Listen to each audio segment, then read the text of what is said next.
I call bullshit on you, Peter Parker. I call bullshit that you made that fucking suit. Okay, so he made valid points. Go watch the original video because it makes valid points. Because making a Spider-Man costume while no one's looking is not foolproof, not 100% foolproof. But it gave me an idea for this series. So, welcome to the first episode of Origin/Costume Making of the Spider-Verse, the weekly, not weekly show where it takes at least 1 to 3 Spider-Man, run the fuck down about the origins, talk about the details of the costume, and answer the big question: did he or she make a costume or not? First one I want to talk about today is this Spider-Man, the animated Spider-Man. Now, his origin story is easy. It's simple. A guy named Peter Parker got bitten by a radioactive spider. Then sometime later, his uncle died. Then the words, "with great power comes great responsibility," got inside his head. And he decided to use his powers for good. Now let's talk about his costume. Classic red and blue, including the white eyes and the black spider there and the black web lining all across the costume to signify a spider web. And it's also showing the muscles in there. Back then, they decided to show the muscles of Spider-Man. So here's the big question. Did he make the suit? I say yes. But very, very careful. Alright, second one, I'm going to be talking about this one. The other animated series, Spider-Man. Now this one, and this is my opinion, okay? Don't judge me. It's a bit tacky. It's just a bit tacky. It's not tasteful. Heck, even a skinny kid could wear this. It's like a Halloween costume. Sure, it was good at the time, but now people will think these costumes are like, eh. So, the question, did he make it? I'd say, unfortunately, yes. Last one I want to talk about is the Ultimate Spider-Man. Now this is a good suit.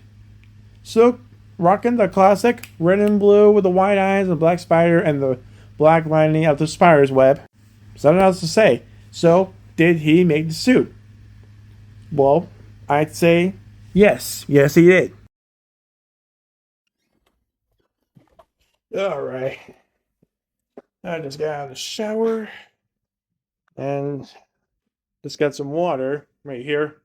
It kind of looks like greenish, but I just put mayo in this thing, so that's why it looks like that. And also, I am about to play some Xbox. Minecraft, to be specific, on Xbox. But before I do that, I gotta say something. I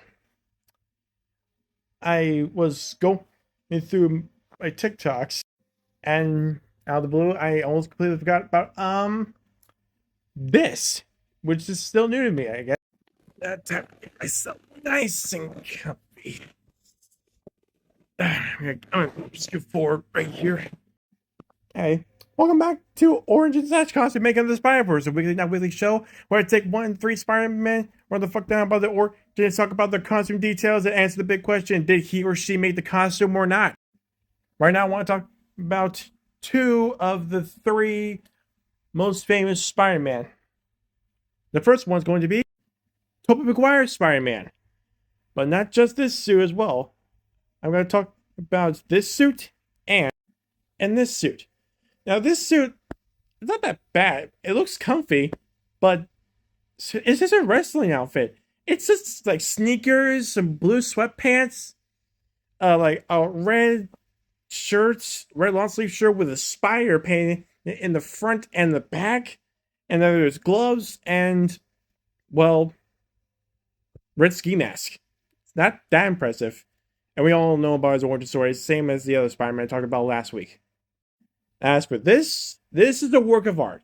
This has always been a work of art. The classic red and blue, classic white eyes, including the web lining around the spider outfit, well, anywhere that's showing red, and then obviously the big black spider on the front, for the big spider emblem on the front, and the red spider on the back.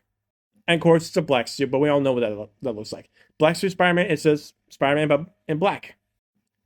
So, big question is, did he make the costume? both of them? Yes, he did. Now, Andrew Garfield's suit, this isn't even a suit at all. It's just a mask and a hat and some clothes. It's not even that impressive. Then we see this one. Classic red and blue. This classic. This is all classic ones. Right there. Then there's this one. Classic red and blue and white eyes. So, did he make the costumes? Yes, he did. Also, you can now see Spider-Man, all three of them, in Disney+. See? Another day, another Monday. Am I right, everybody? Currently, right now, I am gonna be playing. I'm playing Minecraft right now, but it's that time of the week again.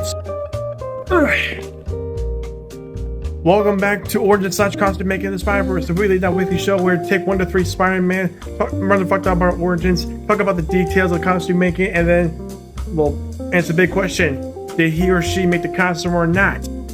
Last time I talked about Tobey Maguire and Andrew Garfield. This time we're talking about Tom Holland's Spider-Man. Now it's gonna be a long one because he's got a lot of suits. We all know he's got a lot of suits here. Starting off, we got his homemade suit right here. His is basically like a hoodie and some loose sleeves of gloves, pajama pants, long red socks, and some shoes, or maybe like slippers. I don't know. And the eyes are like a bit bulky, don't you think? I mean, at least there's a spider in the middle of it. That's good right there. So, did he make the costume? Well, it's obvious that yes, he did. But there was also this suit, which is, guess, is much better than the homemade suit. Classic red and blue. The eyes are on point. The spider is small, and the spider is big on the back. Yeah, but still, it looks amazing. So did they make the suit? No, he didn't. You know who did? Tony Stark, aka Iron Man.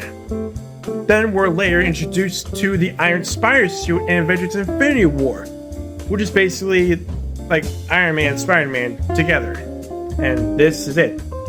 It's basically, we can't see it from this angle, but it's basically red, blue, and gold. Now, even people, there's like, Mr. Stark, it smells like a new car in here! So clearly, we all know the answer to this. Did he make the suit? No. Tony Stark did, in fact. Later, in Far From Home, we see the Night Monkey suit, which is basically like just like an all-black suit. And we always say this: did he make the suit? Yes, he did. Next up, we have the red and black suit, which is a Far From Home suit. And I know about the origins. We all already know about the origins. I didn't talk about it. We all know it's Peter Parker, so his origin story is still the same. So, did he make the suit? Yes, he did, actually. He really did. We actually see him as Spider-Man Far From Home making the suit. Then, No Way Home, we see the Electro suit, which is just an inside-out version of his suit. And here's a final battle suit, which is basically the Far From Home suit, but with the nanotech spider that was taken from Doc Ock. Then we see the red, blue, shiny suit from No Way Home, the final scene. So, did he make those suits? Yes, he did. And that's it. See ya. I did not know that running a series on TikTok would be this complicated. By that I mean, it appears to be that when you're doing a series on TikTok, you always have to be on point with these things.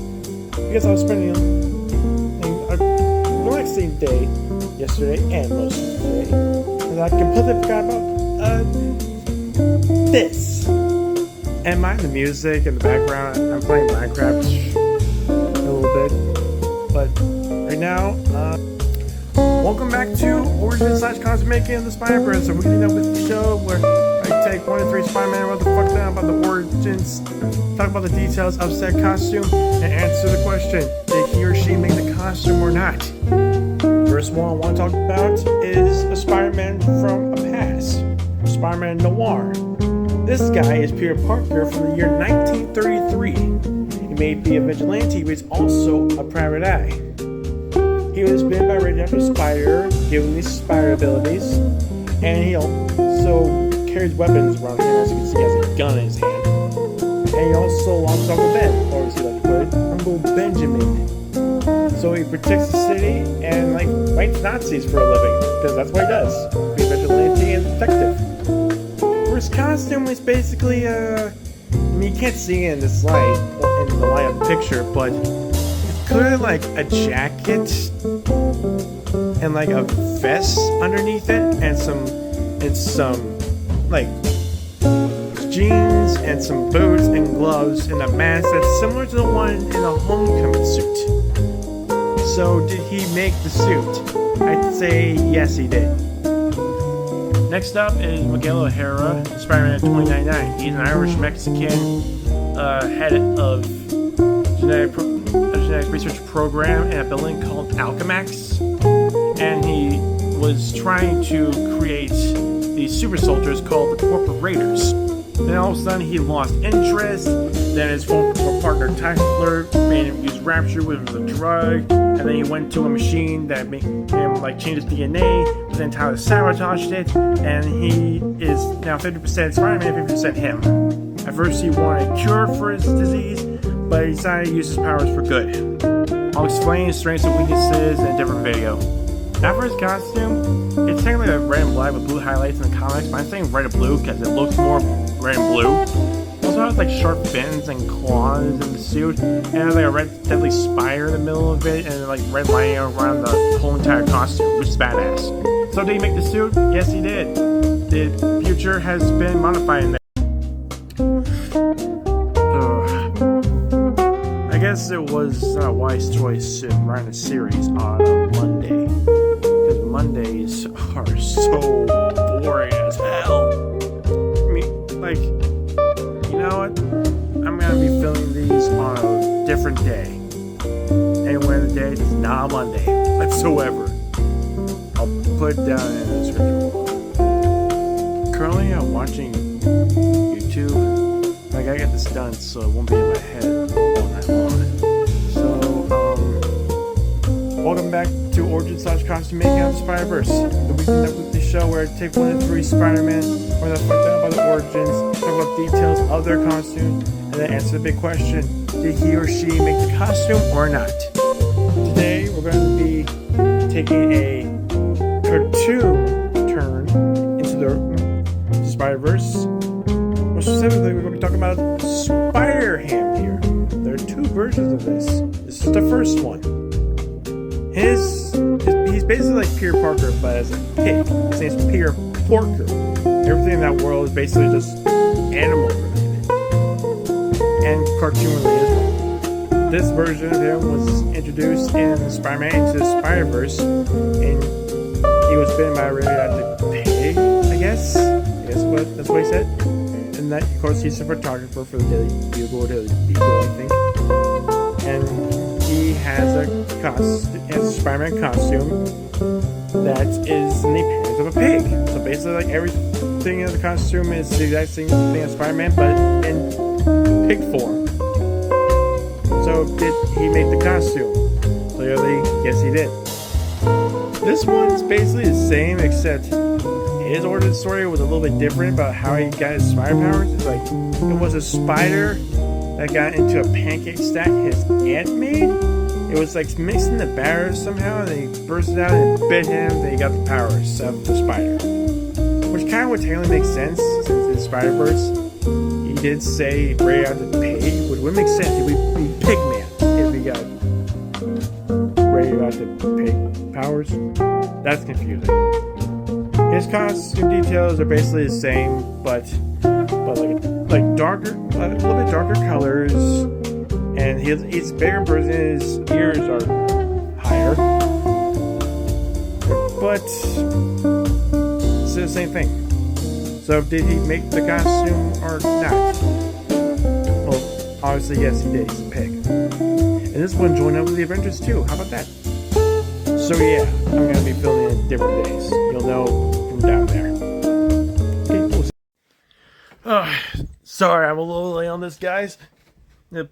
But yeah, I promised you it's gonna be different. So welcome back to Origin/Costume Making of the Spider-Verse, the weekly show where I take 1 to 3 Spider-Man, what the fuck about origins, talk about the details of the costume, and answer the big question: did he or she make the costume or not? Today we're gonna be talking about Miles Morales and his suits, of course. Alright, so for Miles' origin story, basically the same thing, been by a radioactive spider, and he also has his uncle Aaron, who is the Prowler at one point. He died, but his parents are still alive. And his powers gave him same spider abilities: strength, speed, agility, wall sticking, all that. And he also has like a venom touch, and he can turn invisible. And this series, one from the comics, it's just basically like Peter's colors, but except it's just black and red with the white eyes. So did he make the costume? The answer is yes, he did. Of course, he had like another costume in the comics, and also Into the Spider-Verse, but those were just like regular costumes that you can buy in a Halloween store. This one, however, is introduced in Into the Spider-Verse, where it's basically like the same thing from the comics, but except it looks different. It clearly looks like it's been, like the redness has been painted on. It's like the spider right here, and it's the spider on the back. So, did he make the suit? Well, the movie states that yes, he did. Then there's this one where Miles Morales was introduced in the Spider-Man PS4 game. He didn't get his powers until after the main storyline. Then, out of the blue, Peter Parker decided to train Miles Morales to become Spider-Man. And his costume is basically just his regular clothes with a mask. So did he make the suit?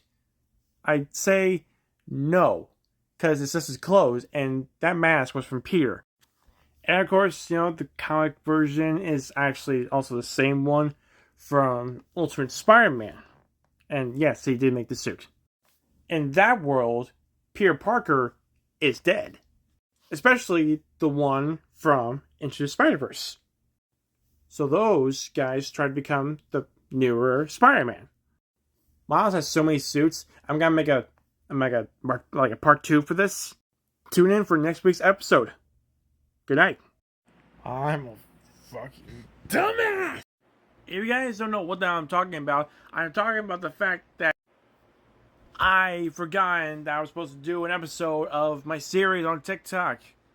Last night I forgot to do it. It just completely went out of my mind. Like, what the heck? So, better late than never then. Alright, now.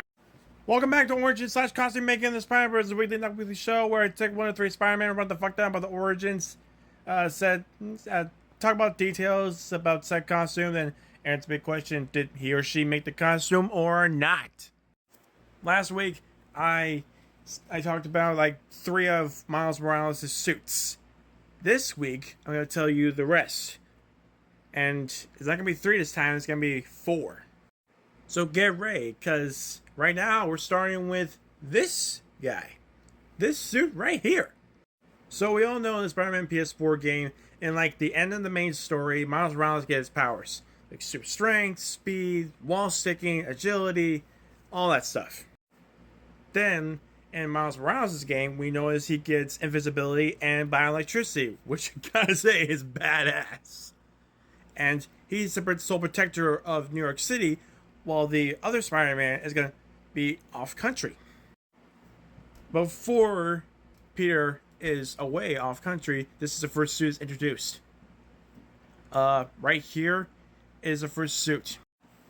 Clearly, this one is like a sweatshirt, it's like a hoodie and a jacket over it. There's some shorts, and there's like pants underneath them, and like high tops, like Adidas high tops, and of course gloves with web shoes, and a mask, and what appears to be like the torso of Spider-Man suit. So, did he make the costume? Obviously, yes he did.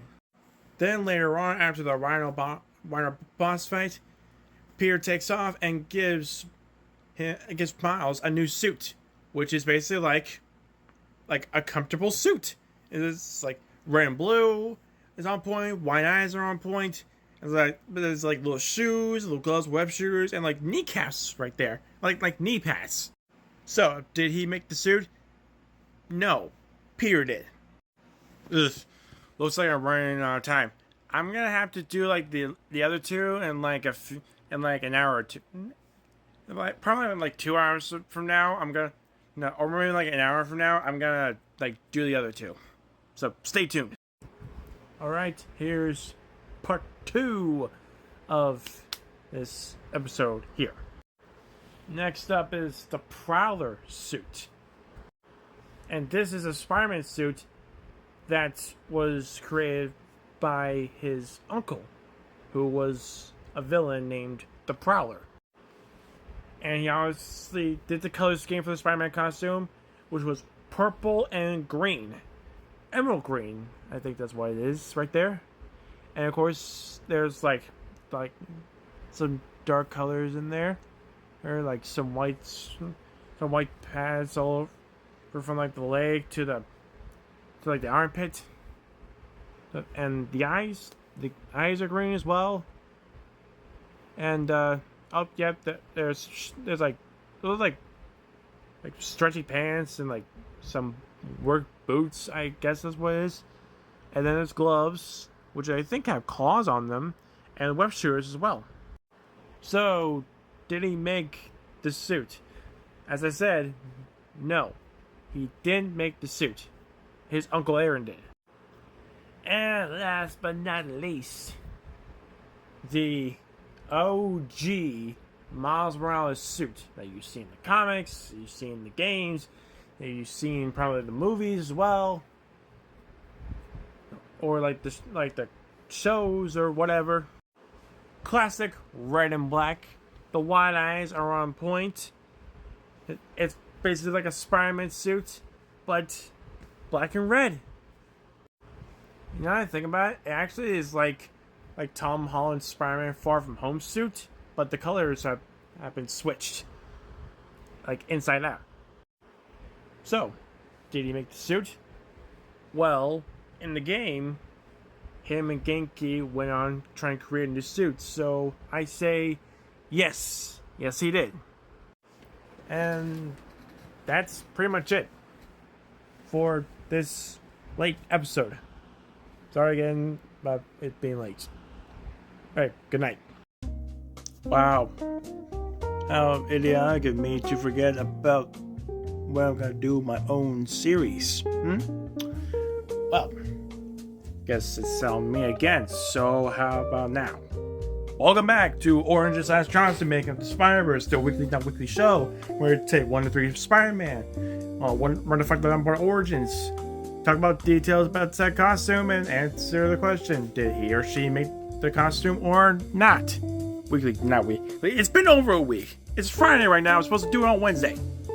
First one, I want to talk about Ben Reilly's Spider-Man. There are like 2 versions of this. This is the first one right here.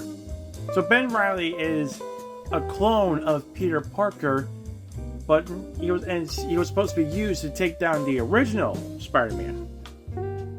But they didn't know which one was a clone, which one was not. So they kind of just had a little rivalry going on. And so Ben Reilly decided to not confuse anyone and just become a whole different part of Spider-Man, become Scarlet Spider. This is one of his costumes. This is from the animated series, like way back in the 90s. It has the red eyes, has red and blue. It's mostly red, and like a black spider on the front, and I'm pretty sure on the back too. It's like bulky web shooters showing off there, and like red gloves. And there's a belt there too, and like I think that blue thing is like a hoodie of some sort. And there's like ankle bracelets on the ankles. And then there's the feet as well.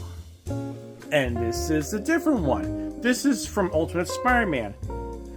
It was like introduced later in the series, but I gotta say this one looks really cool.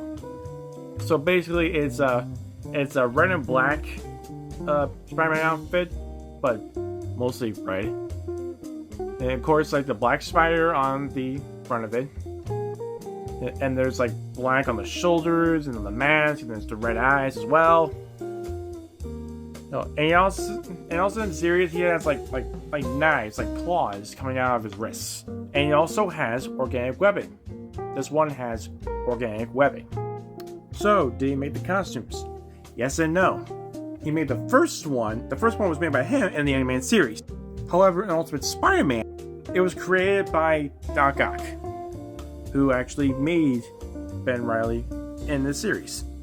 Again, sorry for doing this really late, but I had to get it out of my head right now since I totally forgot. Okay, I am so sorry about this, ladies and gentlemen. I am a dumbass because I forgot to do this a couple days ago. So from now on, this series is going to be at any time on Fridays. Doesn't matter what time it is on Fridays, I'm still going to do it. Speaking of which, welcome back to Origins/Costume Making the Spider-Verse, the weekly show where I take 1 to 3 Spider-Man, run the fuck down about the origins, talk about the details of said costume, and then answer the big question: did he or she make that costume or not? I sound like a game show host for a second. I'm sorry about that. Alright, now this is better. I just put my pillow up and I turned on the fan and I pointed it right at me so I give me a cold, not cold, cool down because I'm sweating. So this week we're going to be talking about Superior Spider-Man. Now when we see Superior Spider-Man, you may think it's like a dark version of Peter Parker. You are technically right and you're wrong at the same time. I mean, he's not really Peter Parker, he's Otto Octavius inside Peter Parker's body. His origin story is basically Doc Ock was dying of, death. That he tricked Peter into switching bodies with him so he could take over Spider-Man's body. And when that worked, he saw like all of Peter's memories up in his brain right here, and decided not to become a villain anymore because of all the heroics he done. And since he's an arrogant piece of shit, he decided to take over becoming Spider-Man. It's going to be a superior Spider-Man. And good for him, because New York City needs Spider-Man. Oh, and before I explain the costume thing, whatever is left of Peter in Doc Ock's mind is like a ghost. So basically, his costume is this. This is kind of like an accurate version of it. It's basically just red and black all over. And there's like those great web shooters on his arms, like on his forearms right there. And his fingers have claws. The claws on gloves. And especially like the red tentacles, the red mechanical tentacles on the back right there. That's what it looks like. It's scary as shit, I'm not lying. But it's also badass. I mean, can you blame it? Here's like a clearer version of it without the tentacles. So basically it's just red and black. Kind of like the Far From Home suit, but with more black. And like, the eyes are black too. And surprise, surprise, him being Spider-Man doesn't last long since he has like, he goes back in his body and Peter takes control of his own body again. But they do like a lot of bickering and fighting when they're like inside their own minds. Inside one mind, I mean. So, did he make the costume? Yes, he did. Am I running a little late on this? Yes. Did I forget that I was supposed to do this? Yes. But am I gonna do it while it's still in my head? Definitely. Welcome back to Origins/Costume Making of the Spider-Verse, the weekly show where I take 1 to 3 Spider-Man, run the fuck up our origins, talk about details about that costume, then answer the big question: did he or she make the costume or not? Today we're going to be talking about Spider-Man: The Last Stand. This is a Peter Parker from a different Earth. But this Spider-Man is not like the other Spider-Man we have talked about. This one had a cane and a Mandy Franklin in his Earth, and they're both dead on his Earth. And they're both killed by Kraven the Hunter, which led this Peter to kill Kraven the Hunter. And that led him on a much darker and deadlier path. He went up to the name Anti-Hero. He's one of the anti-heroes on this Earth. And over time, he's pushed his loved ones and his friends away, and he got kicked out of the Avengers. And, well, he was on the run from the NYPD. After being called an anti-hero, he got this costume and killed Doc Ock by putting a tentacle through his heart. Then he joined Miguel O'Hara in Earth 928 to join the Spider Society. He was seen with a few other Spider people from the Spider-Verse, and they were taken to a transporter room where they were going to take care of a villain called Spot, which is a villain in Across the Spider-Verse. Years later, he's still on the run, he's old, he visits Aunt May's grave, and he's confronted by the NYPD. He refuses to admit his crimes, and then he was shot and killed by the NYPD. That's it for Spider-Man The Last Stand. Now let's talk about his costume, because it looks really cool, to be honest. We got the OG Spider-Man mask with the white eyes, of course. Everything else is completely different. It's basically like a red and black jacket with regular jeans and black boots. And there's like red gloves, and then the web shoes are underneath it. And there's also a spider on the front and the back. I mean, it looks really fucking cool. I mean, when you think about it, Spider-Man The Last Stand is actually a fucking cool character. Imagine him with the other anti-heroes like Daredevil, Ghost Rider, Deadpool, and Punisher. Now, they would have a throwdown. But know that. Did he make the costume? Yes, he did. That's it. Bye. Yeah, I know. I'm stupid, and I don't blame you. On Friday night before I went to sleep, I said on my story that I was supposed to do one yesterday afternoon, and I completely forgot about it. And now I'm gonna do it again. Well, I'm not gonna do it again, but you know what I mean. So, because this is late notice, welcome back to Origin/Cosmaking of the Spider-Verse, the weekly not weekly show where I take 1 to 3 Spider-Man, run the fuck down about Origins, talk about the details of said costume, then answer the big question: did he or she make the costume or not? And this one's gonna be quite a short one, actually, because there's really not that much origin to it. You may be wondering, why is there no origin in this one? Because, well, remember like way back when I was like starting this season, like this series, I mean, and I talked about Ultimate Spider-Man? Well, this is gonna be a different version of the Ultimate Spider-Man. And by that I mean, everyone say hello to the amazing Spider-Woman, aka Petra Parker! So, Petra Parker's origins is just like the Ultimate Spider-Man's Peter Parker's origin story. It's just like Peter Parker, but as a girl, going by the name of Petra Parker, aka Spider-Woman. So basically, if there's any guy that Peter knows, it's a girl. Any girl Peter knows is a guy. Like Miles Morales, Flash Thompson, J. Jonah Jameson, Uncle Ben, Harry Osborn, Norman Osborn. They're all girls. Or Felicia Hardy, Mary Jane Watson, Gwen Stacy, Black Widow, any other girl is a superhero or not that he knows. It's a girl, it's a guy. It's a guy, man. And her costume is basically like same as Ultimate Spider-Man Peter Parker's. It's like this: classic red and blue, white eyes, black spider on the front, red spider on the back. It's good, except it's in a woman's size. And this is what she looks like underneath the mask. Basically like Peter Parker, except with longer hair.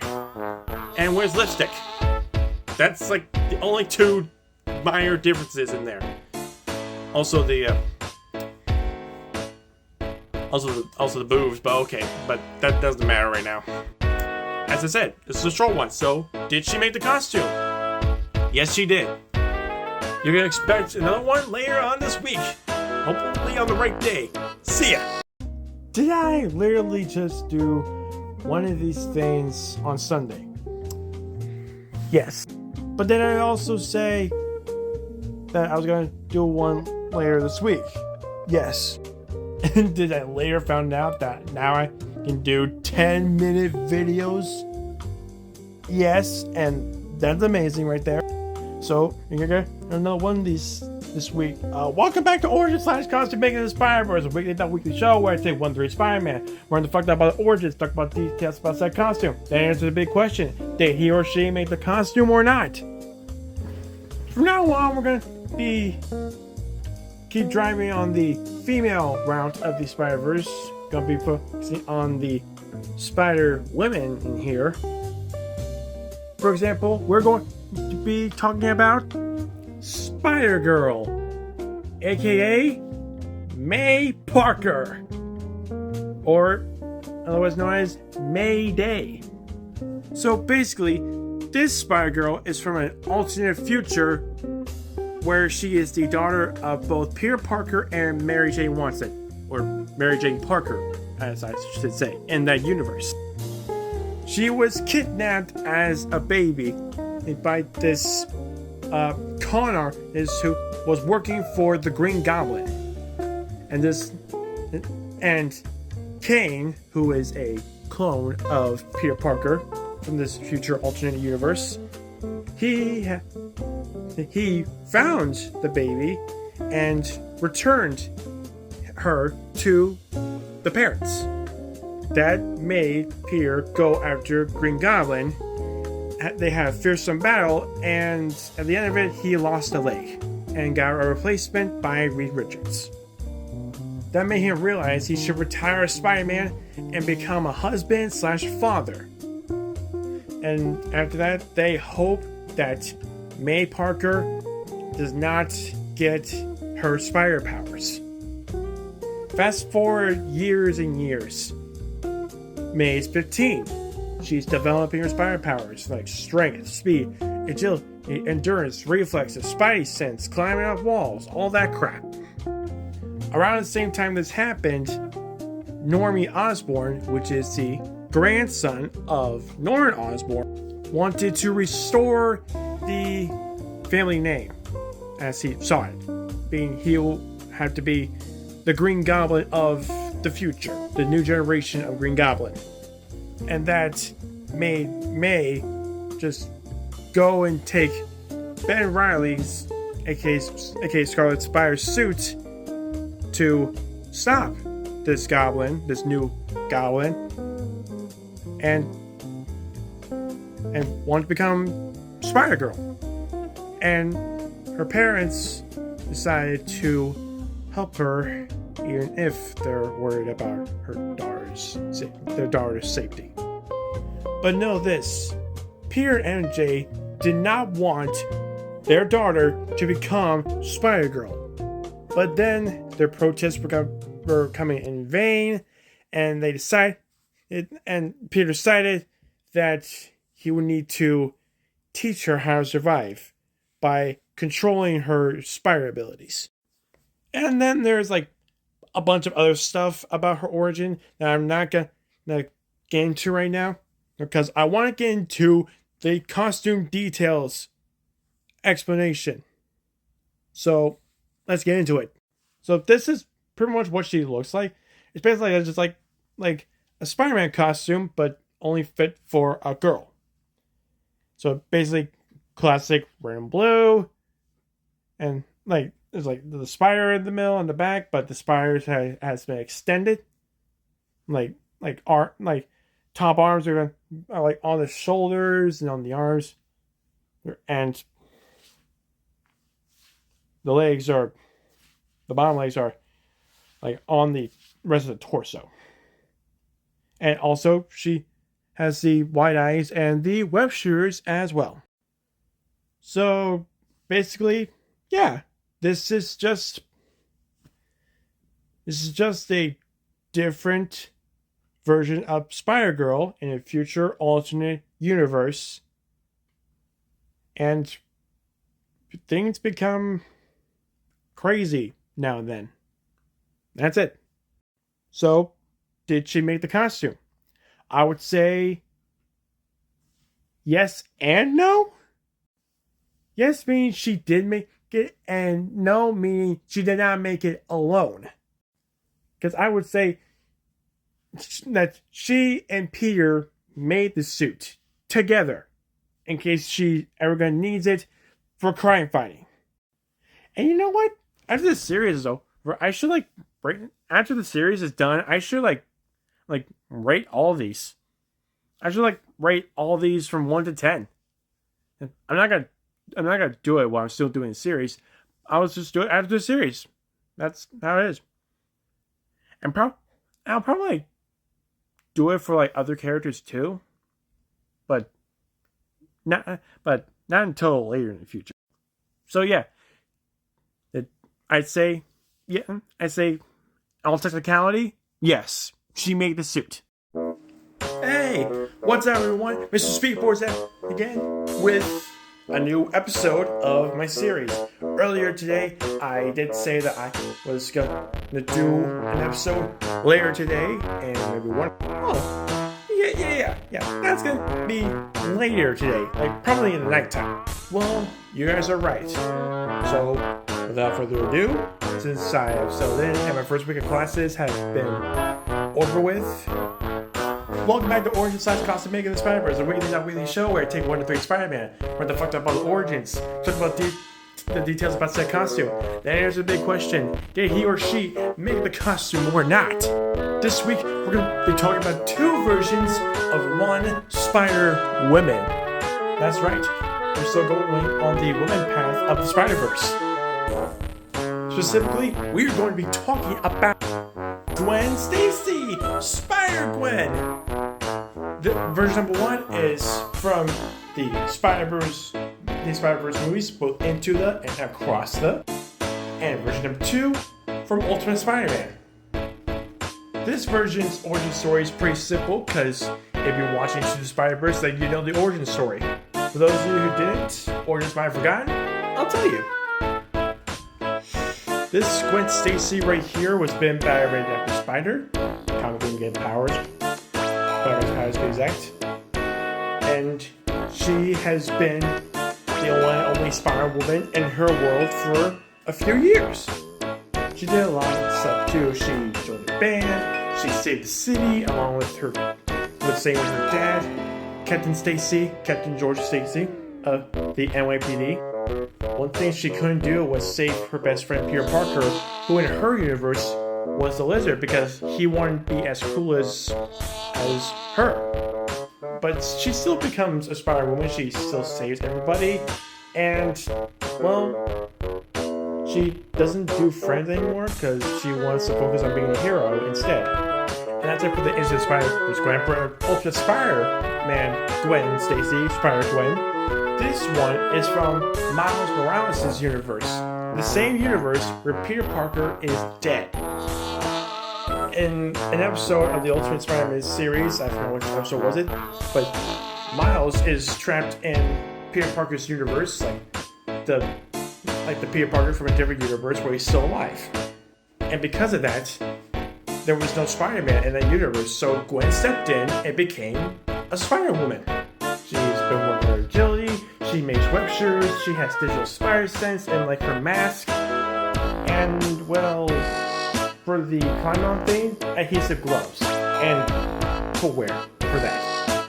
And also, she has eyes and ears everywhere, but it's Aunt May who's actually eyes and ears because they both work together. And her relationship with NYPD are rocky. They think she's a threat, including her own father. When Miles gets back to his universe, along with the Peter Parker that he knows, she's then introduced, and then they stop a big bad villain named Wolf Spider, who I may talk about in like a later episode. But enough about that. The origin stories are complete. Let's talk about the costumes. Yeah. Still, maybe I should like just rate the costumes after my whole series is done. I'll just do like a season 2 where there's like I'll just rate them. So for the first one, hers is like when she took a ballerina outfit and put a lot of white in there, like the blackness with the white feet. It's like a ballet outfit with white and pink all over it, and she put like webs on like the pink parts of the sleeves, and like she puts a hood and it has like a big white mask with white lenses that have a pink lining over them. So basically just black, white, and pink. Those are her colors. The one thing we don't see is a spider symbol on the chest or back. But you know what? I guess you'd be like, the webs on the sleeves and on the hood, inside the hood, that will be enough. So, did she make the costume? Easy answer, yes she did. This one's basically the same thing, just like the graphics are different. Like straight up ballet outfit, and like digital spider sense, web shooters, adhesive gloves, adhesive footwear, like even mask with a hood and spider webs inside the hood. All the same thing. Now, to answer the question, did she make the suit? Honestly, I'd say probably. And I only say probably because she's not the only one who made it. Aunt May helped her make the suit. Like, she didn't know what to do. She probably like the web shooters and the digital spider sense and the adhesive stuff. That was probably all her. But she needed someone who knew Spider-Man very well and knew how to make a Spider-Man suit.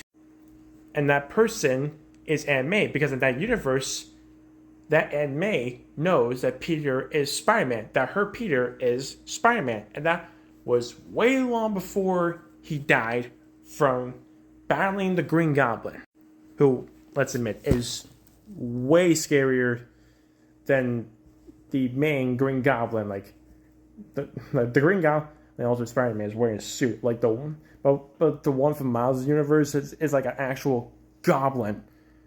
Like, seriously. So yeah, I'll say probably for that one. And that's it. Have a good night, everybody. And peace out. Okay. I can promise you, I did not forget this. Not this time. I just was caught up in some stuff. Like I went, like yesterday, I went home for the night so I could do like a permit thing, doesn't matter. And then my mom took me back. And then I got settled in again, and then I did some homework, I had lunch, did some more work, chilled out a little bit, and then currently right now, I'm watching YouTube videos. I'm watching Panda Red on YouTube. But I want to get this out of the way before it disappears off my mind. Also, I am planning something on the end of the year. That's right, I'm planning something on the end of the year. But you guys won't know about it until the final month of the year. So you'll find out in December. Stay tuned. So, with all that being said, welcome back to Origin / Costume Making and Spider-Verse, a weekly, not weekly show where I take 1 to 3 Spider-Man, run the fuck down about the origins, talk about details about said costume, then answer the big question: did he or she make the costume or not? And to make things better, I'm gonna do the origin story on my computer, because it's much easier that way. It's much easier. This week we're going to be talking about another Spider-Woman named Silk. And I just read her origin story, and I gotta admit, she's my favorite Spider-Woman, actually, because she's hot and she's badass. That's all I gotta say about that right now. Silk is a Korean-American student named Cindy Moon who went to Peter Parker's school, Midtown High. Cindy got her powers the same way Peter got his, by being bitten by a radioactive spider. So when Peter went on with alter ego as Spider-Man and started fighting crime, Cindy did not do the same at first. At first, she was like probably gonna die from the spider since it was a spider bite. So she just locks herself away in a bunker.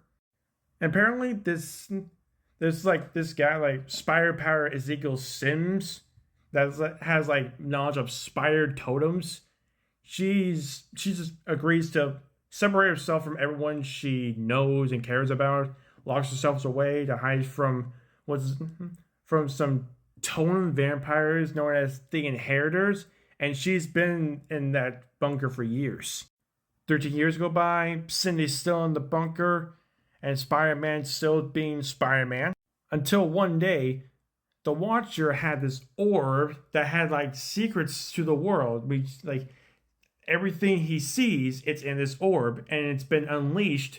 And one of the secrets was revealed to Peter. On that day, he found out that there was another person bitten by a radioactive spider. And then he found out it was Cindy, and that she was locked in a bunker. So he went on to save her. At first, when he gets to the bunker, he's trying to save her, but Cindy doesn't want to leave because of the Inheritors and Moreland, who is like the head of the Inheritors. Peter says that Moreland's dead and that she is truly free, and Cindy decides to become a superhero, finally. So she has a costume that's made out of webbing and then leaves the bunker for the New York City skyline. Now I want to talk about her powers for a second, because since she was bitten by the spider, you would think that it's basically like the same powers as Peter, right? Yes, but also no. She has his powers, but they're also like a little bit better. So like the Spider-Man's abilities: speed, strength, durability, agility, crawl up on walls, run up on walls, and like a spidey sense, and he has web shooters, like shoot webs out of it, all that stuff. She soon discovers that she is a lot faster than Spider-Man. Like, her speed is off the charts. Her strength, however, is a little bit weaker than his. She's faster, but not stronger. And that's her spidey sense, or silk sense, as she wants to call it. Hers is, as it says, like a lot stronger, and like it has like a further range. Like for Peter's, it's like this would be like the much range. Hers is further than that, like probably right over here where my hand is, and it can it says it can sense the identity of an attacker. So like if there was someone with a gun or like a knife like 10 feet away, she would sense that. Which, let's be honest, Peter can do that too. But she thinks it's an unreliable sense, and it's been proven to be unreliable. Also, the webs are a different story. So that Tobey Maguire's Spider-Man, he has organic webbing. He can like shoot it out of his wrists, as well as like a version of Ben Reilly from the Ultimate Spider-Man series. For Silk, it's way different. By the way, I'm changing angles right now because this arm's getting tired. When I say her webbing powers are different, is that instead of the wrist, she can shoot organic webbing from her fingers, like her fingertips. Like she can shoot five individual webs from each, like one from each finger, and I gotta be honest, that's really cool. That's really cool, if I gotta say. But still, even since she can like shoot webbing from her fingertips, it still has like the same amount of it still has like the same abilities as the artificial webbing from Spider-Man's web shooters. But something that Spider-Man can't do with the webs is to make clothing. It also says here that she was introduced in the MCU in Spider-Man Homecoming. And apparently she was a member of the decathlon team, which I didn't know about. That's something to know about. Very. And it says that she survived the blip in Avengers Infinity War. So for those of you who don't know who she looks like in Spider-Man Homecoming, well, this is her in Spider-Man Homecoming. This is Cindy Moon. Alright, now that that's out of the way, let's talk about her costume. So basically, her costume is black and white with webbing around the torso. There's some like spider-like limbs across the arms and the calves or the thighs or whatever. And she has like a red symbol thing, like kind of like resembling like a red S or a lightning bolt, wherever you guys see it. And she has a red mask covering her mouth. And you can't tell from here because it's a screenshot, but she is shooting webbing from her fingers. Out of all of the costumes I have seen from a lot of Spider Women, this right here, this is my top favorite so far. It's so cool. And it's so hot. So, let's answer the big question. Did she make the costume or not? The answer is yes. Yes, she did. Because it says right here. She improvises a costume made out of webbing. Improvises, other words, made. She made a costume made out of her webbing. She made a costume from her webbing. So, that sells it. So, the answer is yes. Yes, she did make the costume. You know what? I'm not gonna make the intro longer again, but you know, I'm gonna keep it short and simple. I know. I know. I'm late for this, but I don't care anymore. I don't care anymore if I'm late. I am busy. I'm a college student. I am late. I just finished doing some work for a few assignments. Well, actually, for like an assignment or two. There's not that much to do. And as you tell, yes, I am home. There was so like the campus was gonna be like losing power because of a storm. So I thought it'd be safe for me to be here for the weekend. You know, like I spend some time with the animals and like try to relax at home, do some homework, all that stuff. So, without hello everybody, welcome back to Origin / Costume Making the Spider-Verse, a weekly, not weekly show where I take 1 or 3 Spider-Man, motherfucked up by the origins, talk about details about that costume. There's the big question: did he or she make the costume or not? I am so sorry about the way I did that. I sound like a game show host for everyone say. Yeah, I deeply apologize for that. But if you loved it, then you're welcome.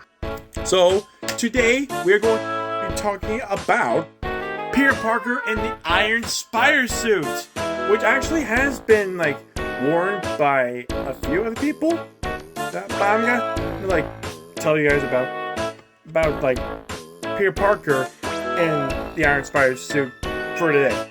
So a lot of you know Peter Parker's origin story, which is plain and simple. I don't need to explain it. But the Iron Spider suit is gonna be a little bit different because, well, it's an Iron Spider suit. So here we go. So, Peter was given this suit by Tony Stark after he was resurrected from a death from a guy called Morlun, whatever it is. And yeah, Stark built him a suit using Stark Tech. And as you can see, it was influenced by Iron Man's colors. So it's Spider-Man in Iron Man's colors and suit.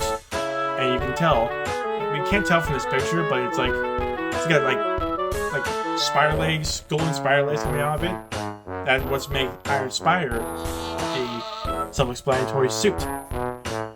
Okay, so when Peter obtained the suit, he and Tony decided to work together to fight along with other superheroes to fight against Captain America and his team of superheroes in Civil War, which was a comic that was made in like 2006 or something.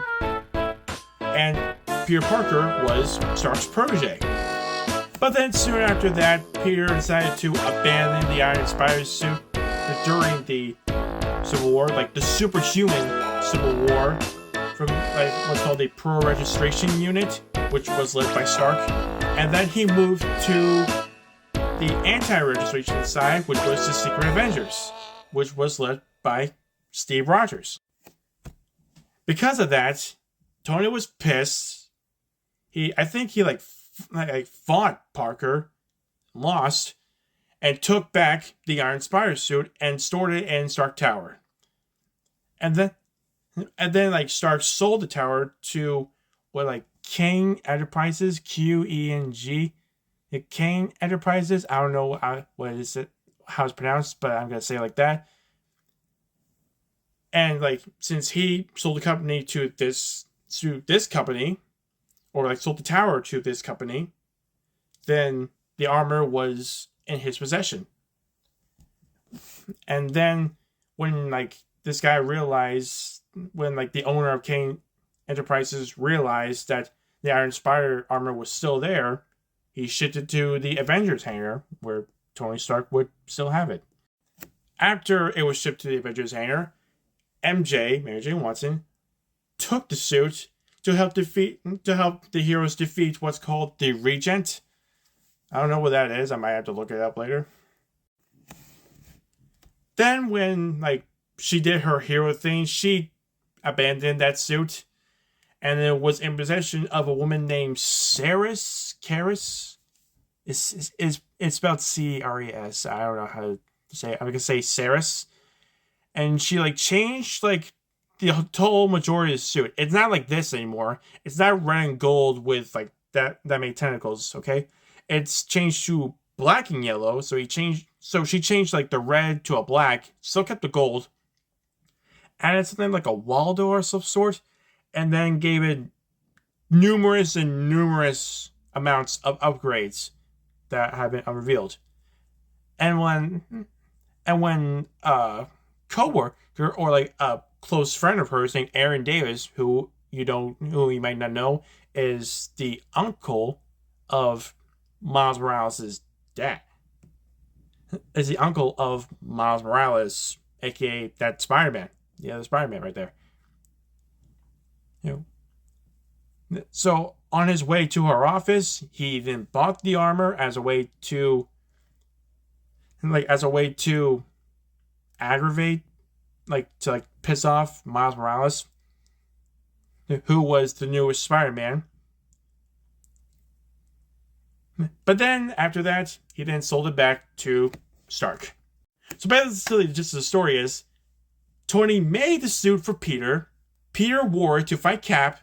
Cap joined him, abandoned the suit. Tony stored it in Stark Tower, sold the tower to Kane Enterprises, and then, like, it was shipped back to Avengers hangar. MJ took the suit, wore it to fight something called the Regent. Then she abandoned the suit. This woman named Ceres took it and upgraded it.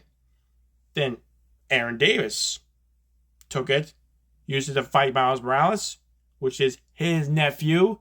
Then later sold it back to Stark. So in the end, it doesn't matter how it ends up or where it ends up. The suit's gonna go back to Stark either way. I also want to take a moment about like the capabilities it can do. So it's got it can glide. It has a glider device in there, which means it's like this. There's like a pseudo web form, which is a biodegradable filament generator, which could be allowed for controlled gliding, and then it can extend for like 20 meters, have rapid growth and detachment. That seems cool. Also has like a lot of upgrades in the suit, like enhanced chest piece, a mask filter, enhanced lenses, multifunctional layers, kind of like similar to like the Homecoming suit, but not that much. Some of these layers involve a sensor layer, a suit tension layer, a repair layer, communications, emission control, power management, shear detection, a lightning plastic layer, and so on and so forth. On my way, I just found out that Waldos are those 3 mechanical arms that are hanging from the back of the Iron Spider suit. They're Waldos. And they're created from a rapidly grown monoatomic iron alloy crystal. And it can be used to see around like corners of cameras or to manipulate objects indirectly. Like, it says when like in the stored position, the arms remain within the gold circle on Spider-Man's back, which is basically like, if you guys notice, like a circle on the back of Spider-Man's Iron Spider suit, that's where the tentacles are. That's where he burst out and then just go back in. Now let's take a moment to talk about the suit. As I said, red, there's gold, and then there's like those spider legs are called Waldos for some reason. And like the eyes, like the stripes, the boots, everything is red and gold based on Tony Stark's Iron Man colors. So yeah, long story short, this suit actually looks freaking dope. Freaking dope as crap, I gotta say. So, did he make the suit? No. As I said, Tony Stark made it. He did not make the suit. It was made by Tony Stark, then later upgraded by a woman named Saris, and was like, so on and so forth. People donned the suit, people abandoned the suit, and was shipped back to Tony. That's it. That's it. No, he did not make the suit. Tony Stark did. Hey guys, so I'm in a different location. Okay, I don't need to be that loud, but I'm not gonna be quiet as well. It's in that weird location, and the window's open a little bit over there. I'm not gonna show you it, but it's open a little bit, so I gotta be quiet.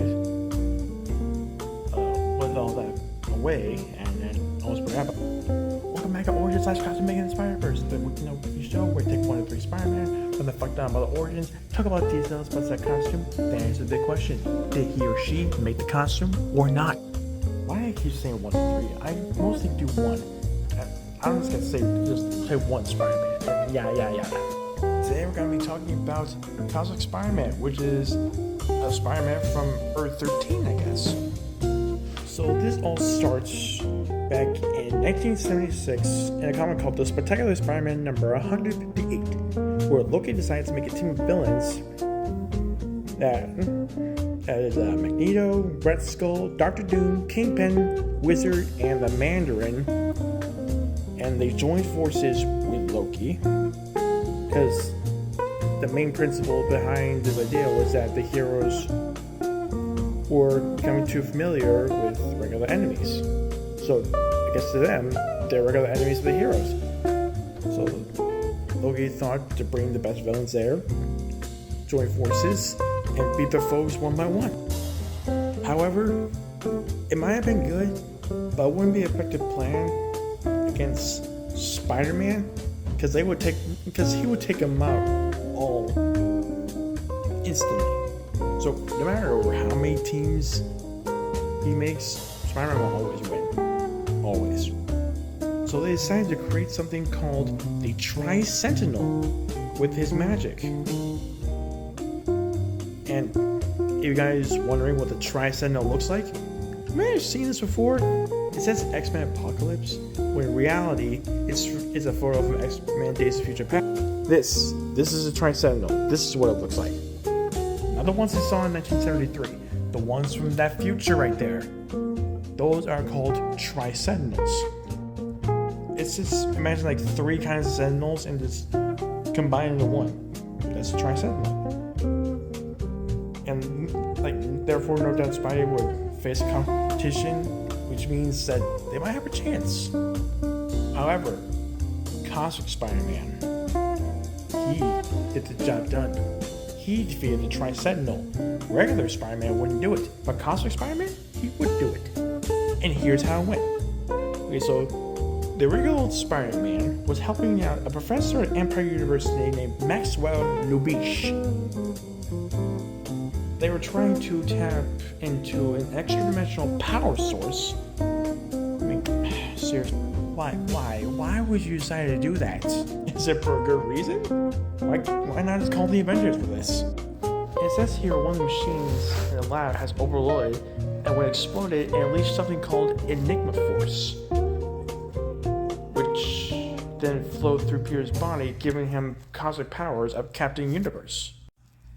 And it says that this thing called the Unipower, it chose Peter because the Enigma Force noticed the Tri-Sentinel coming to find him, and that was a threat. So they would give him powers of Captain Universe to fight the Tri-Sentinel. His powers here are limitless invulnerability, which means he's virtually indestructible, and he could withstand difficulty of deep space travel.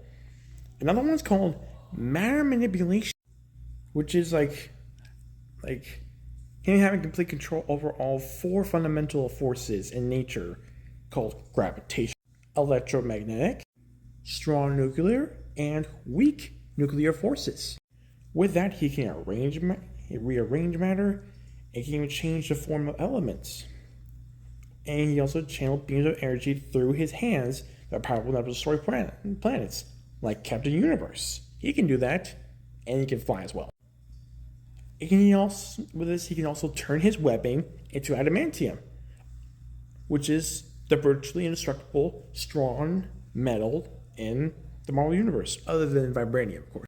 There's also like other abilities that have to do with matter manipulation, like force fields, phasing, accelerating evolution of life forms, cast illusions, offering powers to others, suppressing powers of other mutants, and healing beings that are nearly dead. It doesn't mean he can't raise the dead, because he can do that before they die. I gotta say, this Spider-Man's badass. There's also other powers like cosmic self-sustenance, which means he doesn't need to eat or breathe, as he can absorb life, maintain cosmic energy. There's also hyperspace travel, which means he can attain 99% of the speed of light, that is 186,000 miles an hour. Oh wait, no, 186,000 miles a second, actually. That's fast. And he can displace himself in hyperspace, which is a dimension where velocity is not limited by the time speed. And there's cosmic senses, which is basically his spidey sense, but with cosmic powers. Also, his strength, stamina, just those two have been put up to godlike powers. He has godlike stamina and godlike strength. Alright, now we're going to do the rest of this angle.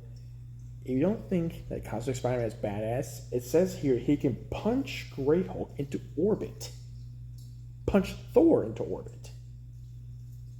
And, well, that's about it for what he can do. Like some feats of Cosmic Spider-Man. 2 of those, he can punch Thor and Great Hulk into orbit. Oh, by the way, if you're wondering who is Captain Universe and what is Enigma Power and Enigma Force and Unipower, and I'm glad you asked. Also, you're wondering what his costume will look like, as I showed you a picture before. When he gets the powers, he'll use them to create a costume that looks like this. We'll talk about this soon. We'll talk about this after I give you the explanation. So for those of you who don't know who Captain Universe is, he's a guardian and protector of eternity. But you may be thinking, is he a human being? No, he's not a human being with a single identity. He's not really human at all. He's what's called a unipower. Oh hey, what is unipower and Enigma Force? I'm glad you asked. So unipower is the sentient energy field, which is a manifestation of the universe itself. It would seek out people that are in great danger, and it would combine with them. Kind of like Firestorm, but only with the merging thing. That would be true. And so when unipower chooses a host, kind of like when Venom chooses Eddie Brock as a host, the person gets cosmic powers and hence becomes Captain Universe. So it'd be like if Venom and Eddie Brock were to join together, then Eddie would get powers from Venom. Or like for Firestorm, if Jefferson Jackson and Professor Stein merged together, Jax would get powers. Enigma Force is a mystical energy field that fills the macroverse, otherwise known as the quantum realm in MCU. It's also linked to Enigma Force, but it's not the same. It's like Unipower is just a faucet to Enigma Force. Alright, now let's talk about the costume, okay? Because this was really cool. So basically, it's a combination of Spider-Man and Captain Universe.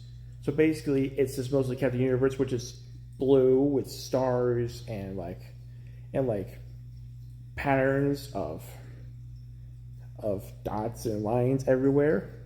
There's also the white eyes, and part of the Spider-Man mask is red with webs there. And that's pretty much it for Captain Universe. I'm pretty sure it's still the same there with legs and arms. Oh wait, no, and the rest of it is just white. So, did he make the costume? The answer is kinda, because technically the Unipower just went through it. Technically, Unipower chose him as a host and helped him create a costume. So, yes, he did. By the way, I don't care what you say. I don't care what you guys think or say about Cosmic Spider-Man determining his powers. He's a fucking badass.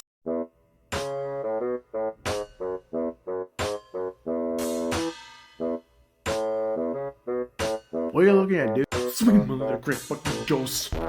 Okay, language much, dude. What? Is your fault? Why are you fucking staring at me for? Okay, buddy. I think.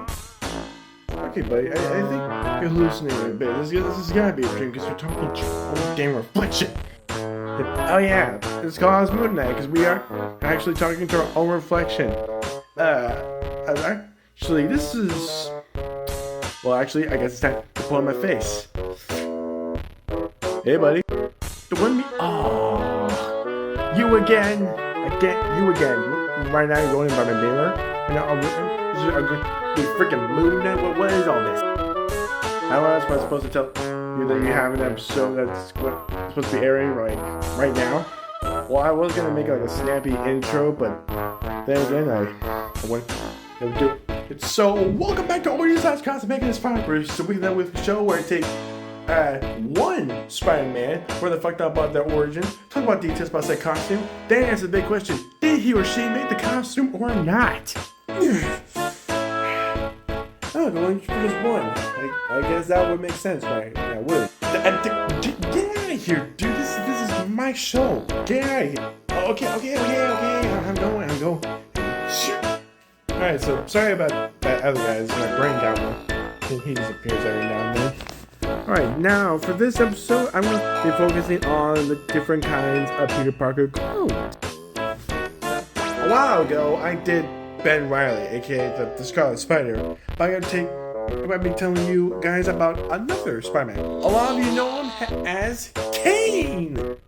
Spelled K-I-I-N-E. Kane. Another Spider-Man clone.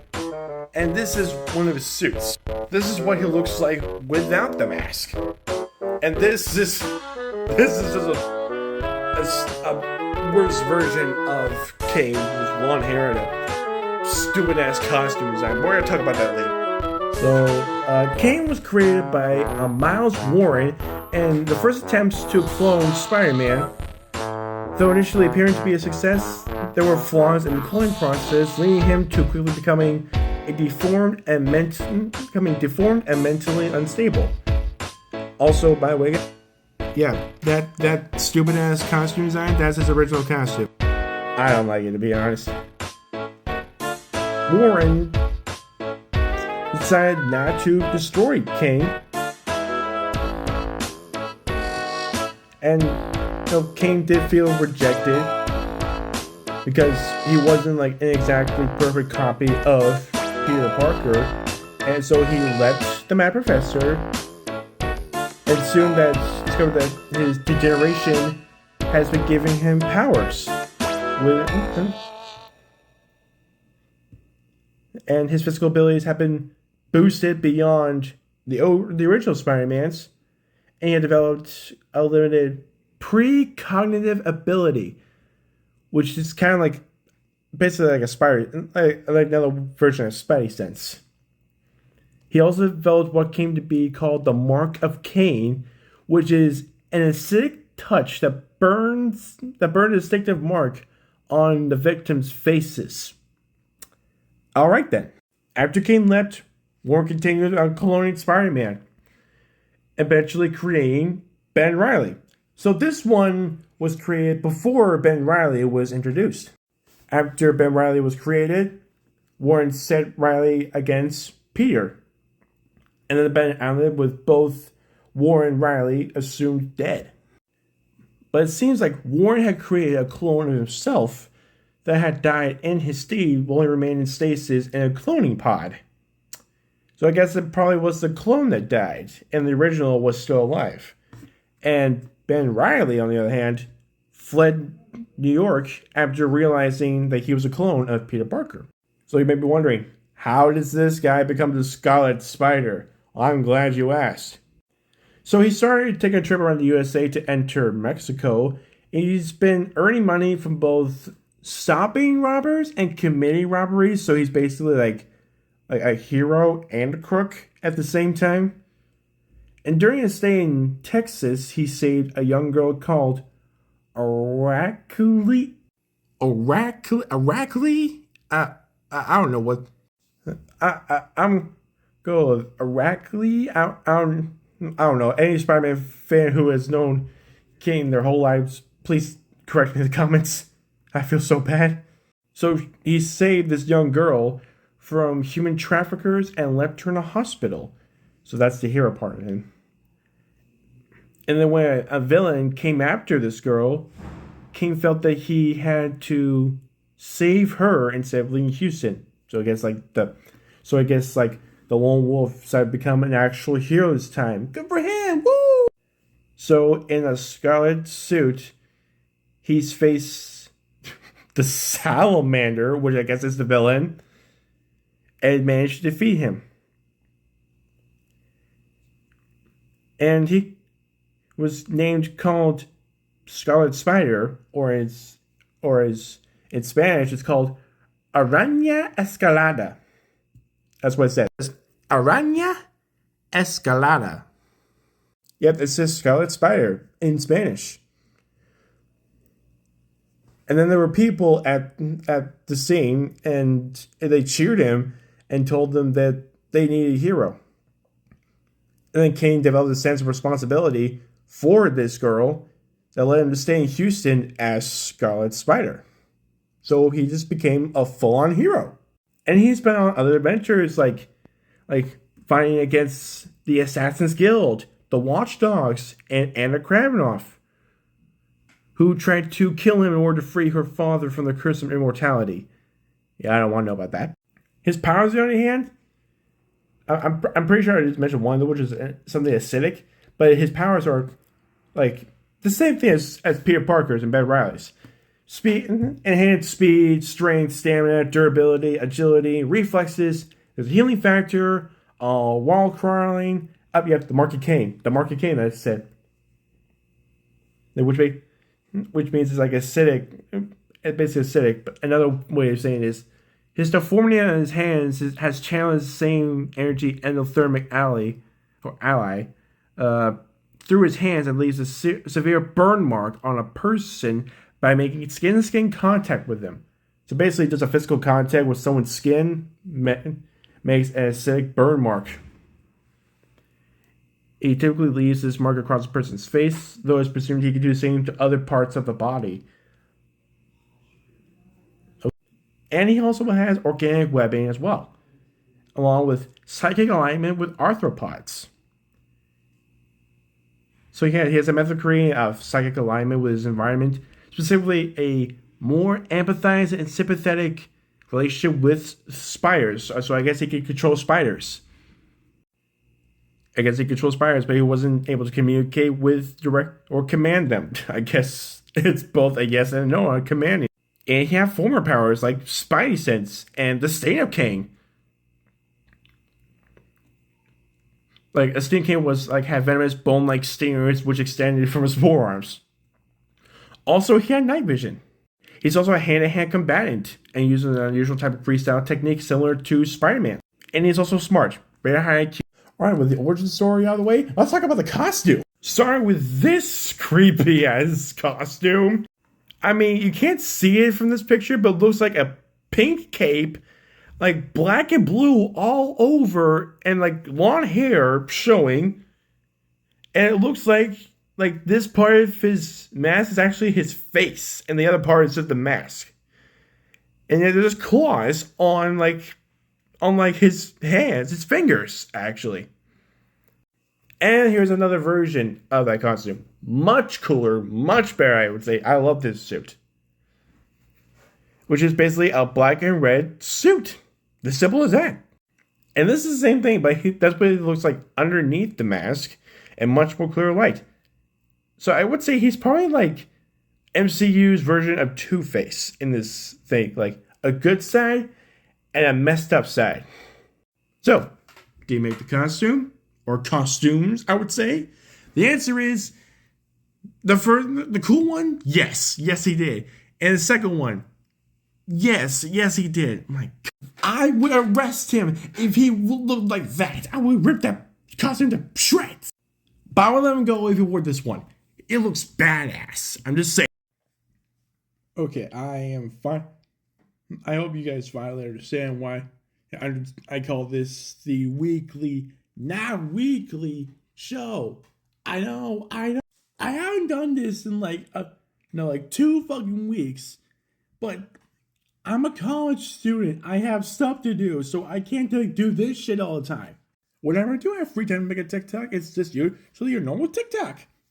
Just try whatever sound you can find, or like try a duet or stitch something, and then just do that. Now I'm running out of ideas here. Well, not really. I got more coming in, but I don't act upon them. With that being said, yeah, it's been like it's always been like a month since I haven't done this. I gotta get on top of that. So, welcome back to Origin Size Costume Making the Spider-Verse, a weekly, not weekly show where I take one Spider-Man, run the fucked up on its origins, talk about details about said costume, then answer the big question: did he or she make the costume or not? This Spider-Man we're gonna be talking about this week, I would say, is Spider-Punk. That's right, we're talking about a Spider-Man who is dressed like he's in a punk band. For those of you who watch Spider-Man Across the Spider-Verse, I know I haven't. I really need to watch this movie because I do not want to hear spoilers from anybody. But apparently he looks way different in Across the Spider-Verse, and I'm seeing a photo of it here. And, yeah, this is what it looks like in Across the Spider-Verse. Not bad, but, cool. That's what it looks like under the mask in Across the Spider-Verse. I gotta say, it's really cool. So Spider-Punk is from Earth 138, and he first appeared in a comic called The Amazing Spider-Man number 10. It was called An Accidental Creation. Spider-Punk's real name is Hobart Brown, otherwise known as Hobie. In Earth 138's New York City, Hobie gains powers from a spider that's been modified by toxic waste. I would still say that's a radioactive spider. It was just tampered with differently. He has a love for punk rock. Hobie Brown has a love for punk rock, which makes the punk part of Spider-Punk make sense. It says he has always been a freak spirit, and now he can combine his love for punk rock with the superpowers that he's been given to become the anarchist leader he wants to be. Anarchist leader? Oh, I mean, okay. Spider-Punk's main villain was Norman Osborn. President Norman Osborn. Of course, the main villain will always have to be Osborn. Hobie had to use his powers to fight against President Osborn's regime, starting a group of rebels to fight back and eventually decapitating the president with an electric guitar.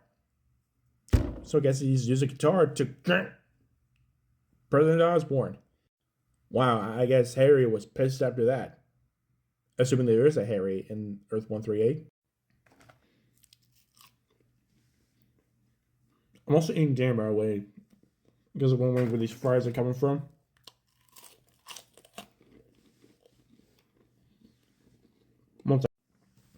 So after Hobie and President Osborn with an electric guitar, he started getting involved with the multiverse, thus joined a superior spider army to take down what's called the Inheritors.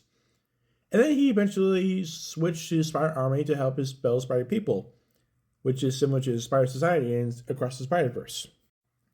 Now let's talk about his powers. Maybe in the intro I should talk about the powers as well, since I have actually been doing that in some of these episodes here. I'll make a note of that next time. Alright, so Spider-Bug's powers. You might have guessed it right. After getting bit by the toxic spider, Hobie gained the powers you would get as Spider-Man.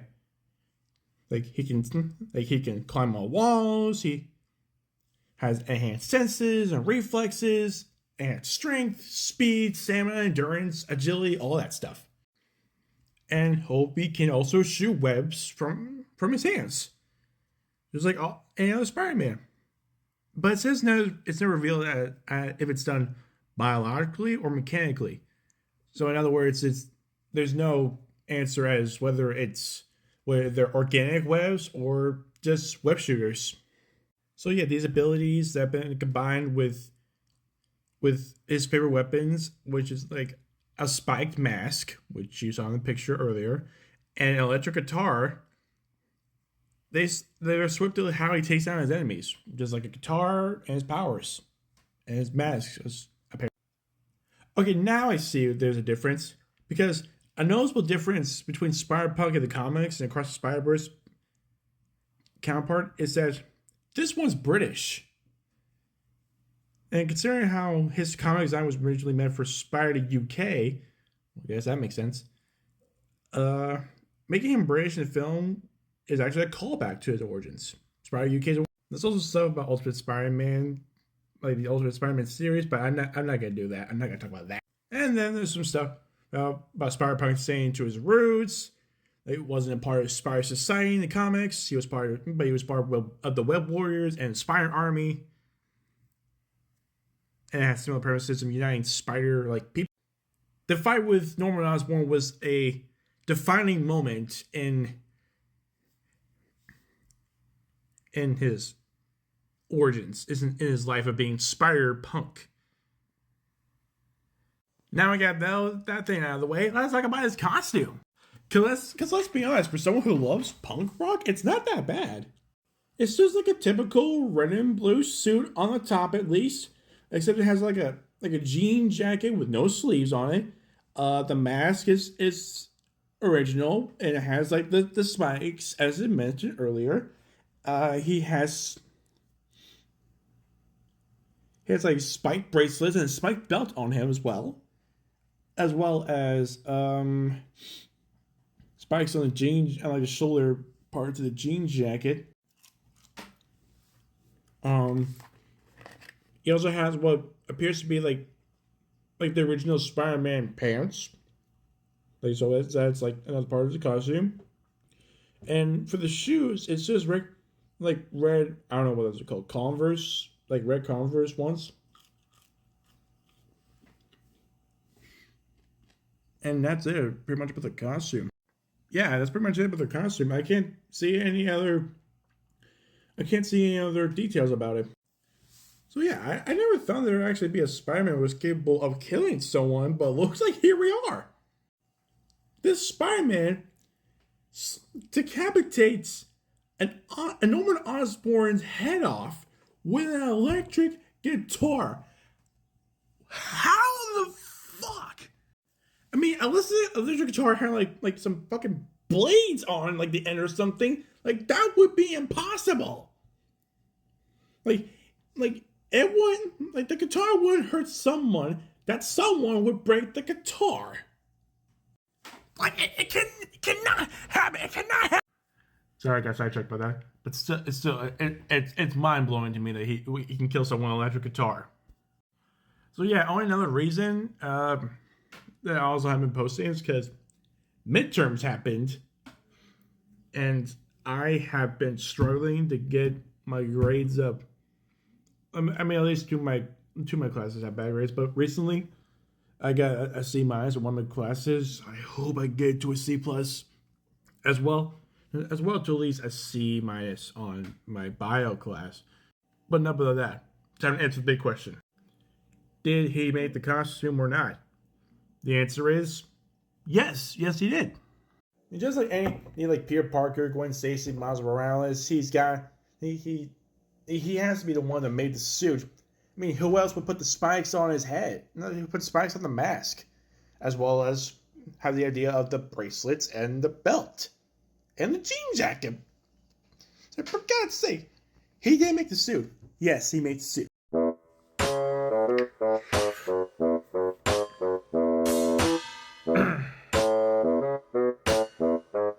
You know what? I'm gonna do it since it's still in my head and I'm now staring at this right now. So I'm gonna give it a whirl. But first, wardrobe change. One second. Much better. Oh, time to pants. Yeah, that's better. I'm in pajamas. Full-blown pajamas. Much more. Yeah, pajamas are always like that. Oh, they're meant to be comfortable and well relaxed. Yeah, you're seriously, I'm in the middle of doing something right now. Okay. Thank you, Tony. Alright. Welcome back to Origins/Cosmic Spider-Verse. We did that weekly show where we take one Spider-Man on the fucked up organs and the powers. Talk about details about that costume. Then there's a big question. Did he or she make the costume or not? The Spider-Verse we're going to be talking about this week is going to be Spider UK! Yep, you heard me right. It's Spider-Man from the United Kingdom. So you may be thinking, this is probably just a British Peter Parker, right? Wrong. This is Billy Brown, Earth 833, better known as Spider UK. Basically, the Spider Tone and Captain Britain of Native Reality and a member of what's known as the Captain Britain Corps, and is the founder and leader of what's known as the Warriors of the Great Web, which is basically just web warriors, I guess. Now, for any of you who don't know who Captain Britain is or what he looks like, well, this is what it looks like. This is what Captain Britain looks like. So, like, imagine, like, Captain Carter, Captain Carter with the super soldier serum, except the genders are switched, and the mask is completely different, and so is the entire costume. And the colors are somewhat out of whack. Or, in a better perspective, take Captain America and probably the Red Guardian, as well as U.S. Agent. Use those three together, and you get this badass right here. But enough about that. Let's get back to Spider UK. After being part of the Captain Britain Corps, Billy discovered that a lot of Spider-Man and Spider-Women were beginning to die off in under mysterious circumstances. And so, in order to find the cause of this problem here, Billy had used a scanner and what's known as the Watchtower's scrying room. Screen room. I have no idea what that's called. I'm gonna say scrying because it's gonna say to look for some clues. And through the scanner, Billy absorbed all the deaths. He saw all the deaths of the Spider-Man of Earths 1983, 999, and 7831 at the hands of the Inheritors. And the Inheritors are basically like hunters for Inhumans, I guess, because it says right here, Inhuman hunters. So before Billy could find out more about these guys, the Inheritor known as Gen X I found out that Billy was observing these deaths, which forced him to shut down the scanner before James could discover the location. So he decides to make his own mission to prevent more deaths of the Spider-Man and Spider-Woman in the Spider-Verse. First, he goes to warn the Britain Corps leader, Majestic Saturnine. Why do they make up names like this? I don't understand. of the threat at hand for the sake of the multiverse. But unfortunately, his pleas fell on deaf ears, as Saturn's attentions were more focused on what's known as growing number of incursions in the multiverse. But then, of course, he tried again. Then Saturn grew angry at Billy for wasting her time on trivial insect men, when all reality burning around her and ordered him to get out of her sight. So basically, Saturn doesn't believe in spider people at all. What an asshole. But there was one person who believed in Billy, that was Lady Roma, and that his fears were justified, and so he was tasked with fighting and protecting the remaining spider totems in order to end all the slaughtering once and for all. So yeah, he's going on a mission to protect the spider people. But it would mean that Billy would have to do this alone, so Lady Roma gave Billy what's known as a spider talisman that will allow him to use the web of life and destiny to traverse the multiverse. And so he goes off. He goes off to... what was that? So yeah, he goes off to travel the multiverse and recruit as many spider people as he can that are still alive. Also, I may have to make a part 2 of this, because this is going to be a long one. So he recruited as Spider-Woman Earth 65, Spider-Man Earth 4, and rescued Spider Totems at Earth 92.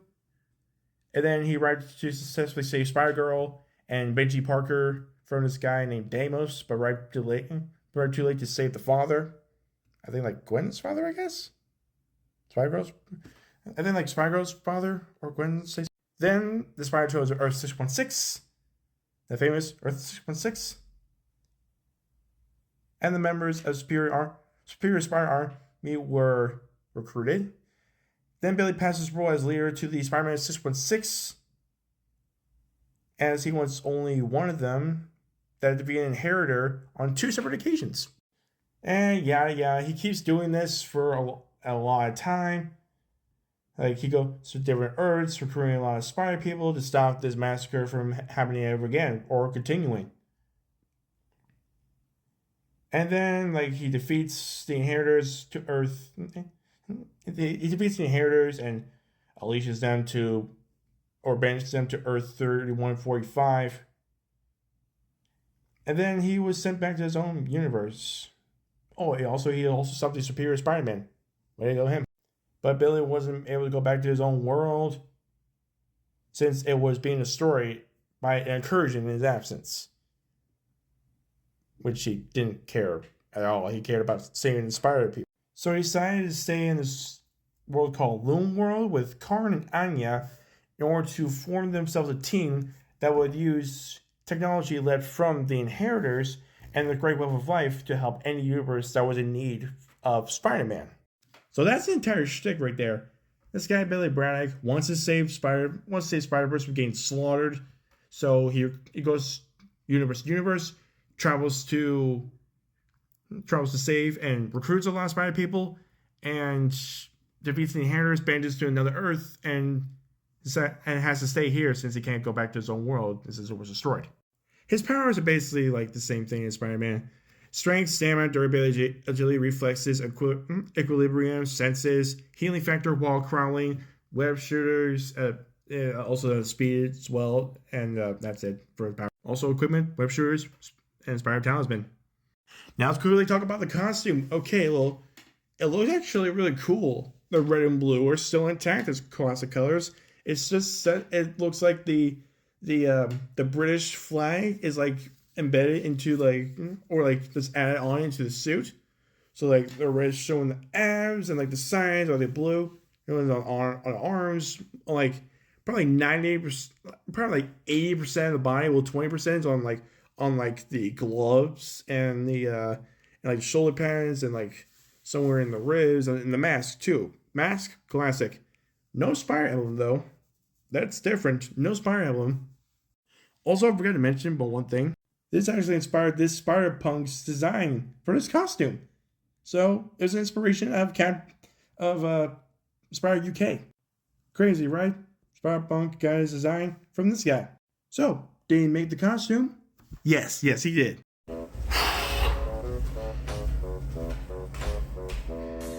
It's been 3 fucking weeks. I dropped off the face of the earth for 3 weeks, and when I say that, I mean that I haven't posted any episodes of my show for 3 fucking weeks. It's almost been a month. But here's the thing about being a college student, you know? Well, being a college student means you have to do a lot of work. A lot of work gets you a lot of stress and a lot of pressure. And that pressure gives you nothing but fucking shit. Now you guys get the idea when I say this is a weekly, not weekly show. Due to the fact that I am a 20-year-old man who is in college and who also is autistic. I just forget about these fucking things. So yeah, mainly I didn't have enough free time to do these kinds of episodes. Like, I had to do a 7-page research paper for English, and it took 2 weeks.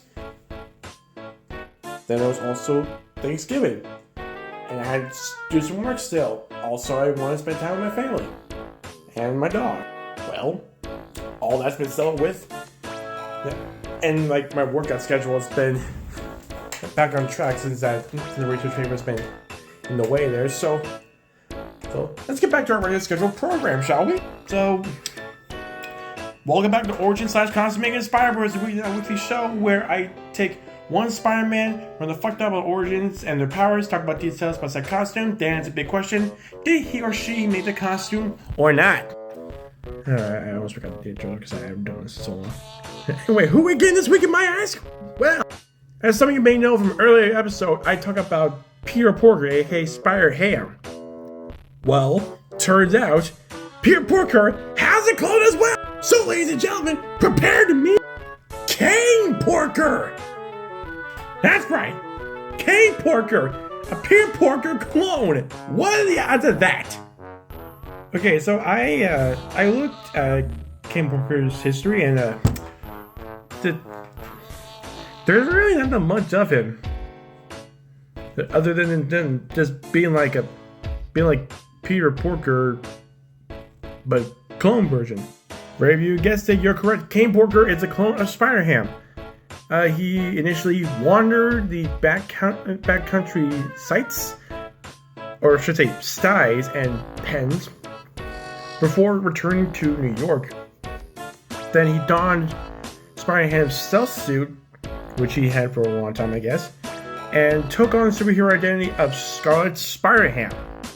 Yep, Kane Porker is Scarlet Spider-Ham. Not Scarlet Spider, it's the Scarlet Spider-Ham. And so, he and the rest of the Spider-Ham family followed Green Gobbler, which people you may not know is the Green Goblin in that world, but it's known as the Green Gobbler, through a portal to Earth, and then they were found by Spider-Man, and they were recruited into the Spider-Men, powers of which basically the same as Kane Parker's 616. And he only has like Spider-Ham's stealth suit, which is this basically. So yeah, there's really not that much of him. Now let's talk about the costume. Basically, the costume is just like same as Scarlet Spider over 616, but except it was made for a pig. So it's red and black. You can see like the red eyes. You can see like the ears of the pig. Like you can tell by the structure of it, like the size of it, that it's made for a pig. Like in like the snort, you can see the little pig nose right there. A little long pig nose there. And you can definitely see the big red bulking eyes right there.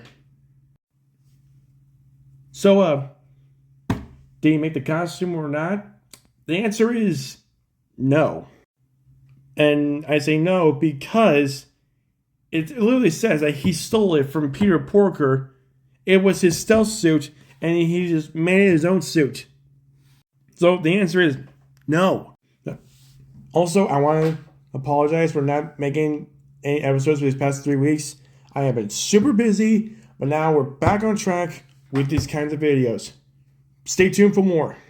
All right, have a good day. Excuse me, I got homework to do. So, peace. Oh my god, semester's almost over. I just got a couple of things to do for tomorrow, and after that, I got one more thing. I got one more quiz to do. And done for the semester. I can go home. To my I'm probably going home to see my puppy Coat and my cats as well. But still, also when you're doing school, you always forget like the tiniest things. Like sometimes, and like there were times where I forget to like change the sheets on my bed or like do my laundry, which by the way it was laundry time, and ignore my hair. Ignore my hair. I found it looked like this a second ago. I was doing laundry, and by that I was like chilling and doing some homework. And I completely forgot about it. But don't worry, that's been settled. With that out of the way, welcome back to Origin / Consummating the Spider-Verse, a weekly show where we take one Spider-Man, where they fucked up about origins and the powers, talk about details about that costume. There's a big question: did he or she make the costume or not? Okay, I gotta admit, even though the light kind of like looks makes my face so good, I can do better than this. Hold on. Oh, thank God. Alright, more light, so I get to see more than just my laptop. This week we're going to be talking about Sun Spider. Which you gotta admit, I didn't know that she existed. And yes, I said she, as in this is another Spider Woman. Okay, that's actually much better. So I can actually see it without having to turn on my phone. Okay, so Charlotte Weber was bitten by what a shock, a radioactive spider 3 years ago, and has been operating as a hero called Sun Spider ever since. And it appears that she is crippled, so yeah, she has a wheelchair, but she also has been remained hyper flexible. So it seems like she's been wearing crutches. Well, fine crime. Which was actually really clever, really smart, really handy. Really handy, I'm not gonna lie.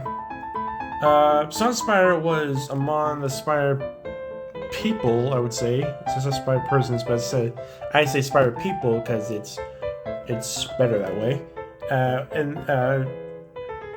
And she was recruited by Spider-Man and Spider-Zero, I'm gonna have to look into that soon, to rescue Spider-Ling. What's Spider-Ling? I need to find that out. From within the web of life and destiny. That I kind of knew from playing games that had those words on it. And during this time, the Spider-Man of Earth 616, like this Earth Spider-Man, noticed her work and concluded that she was cool. Of course she would think she was cool. Well, she's a spider person. Alright, so Charlotte, or Charlie as she wants to be called, she attended prom with her friends Glory, Angelica, and Aster. Angelica encouraged Charlie to invite Aster to dance, having received that she had a crush on her. So it comes to know that she is gay, or she is gay or bi. I mean, if you guys look at this picture right here, well, she's wearing a pride dress. She's wearing a pride dress. Now that's her. Now that's actually really good to let her like stand out that she is gay. Moving on. However, this dance was interrupted by classmate Otto Octavius. So I guess it turns out that Otto was around. So it turns out that Otto and Charlie were classmates, and Otto Octavius offered to supply Charlie with new prosthetic legs, and she said no. She said no. After she rejected Otto's offer, he went on an angry rampage, forcing her to switch into the Sunspider costume to deal with him. Unbeknownst to her, Aster. Whoa, this is weird. Aster also changes her secret identity as his stamina. I actually had to look that up. And together they managed to take him down, allowing the police to apprehend the guy. Alright, so I looked at what Aster looks like, and Charlotte's one lucky girl. Charlotte is one lucky girl, I might say. And then, after that, some stuff about the Spider-Verse, something about Madame Web introducing Charlie to herself, and there's also Spider UK that's recruiting her to save the Spider-Verse once again. I fight against a person named Shatra. You guys know this? What this is? You guys know that Steam one passed by me? It's because I have like a scent. Like one of these that blows off steam. No pun intended. That blows off steam. And is it a scent thing? I don't know I forgot what it's called.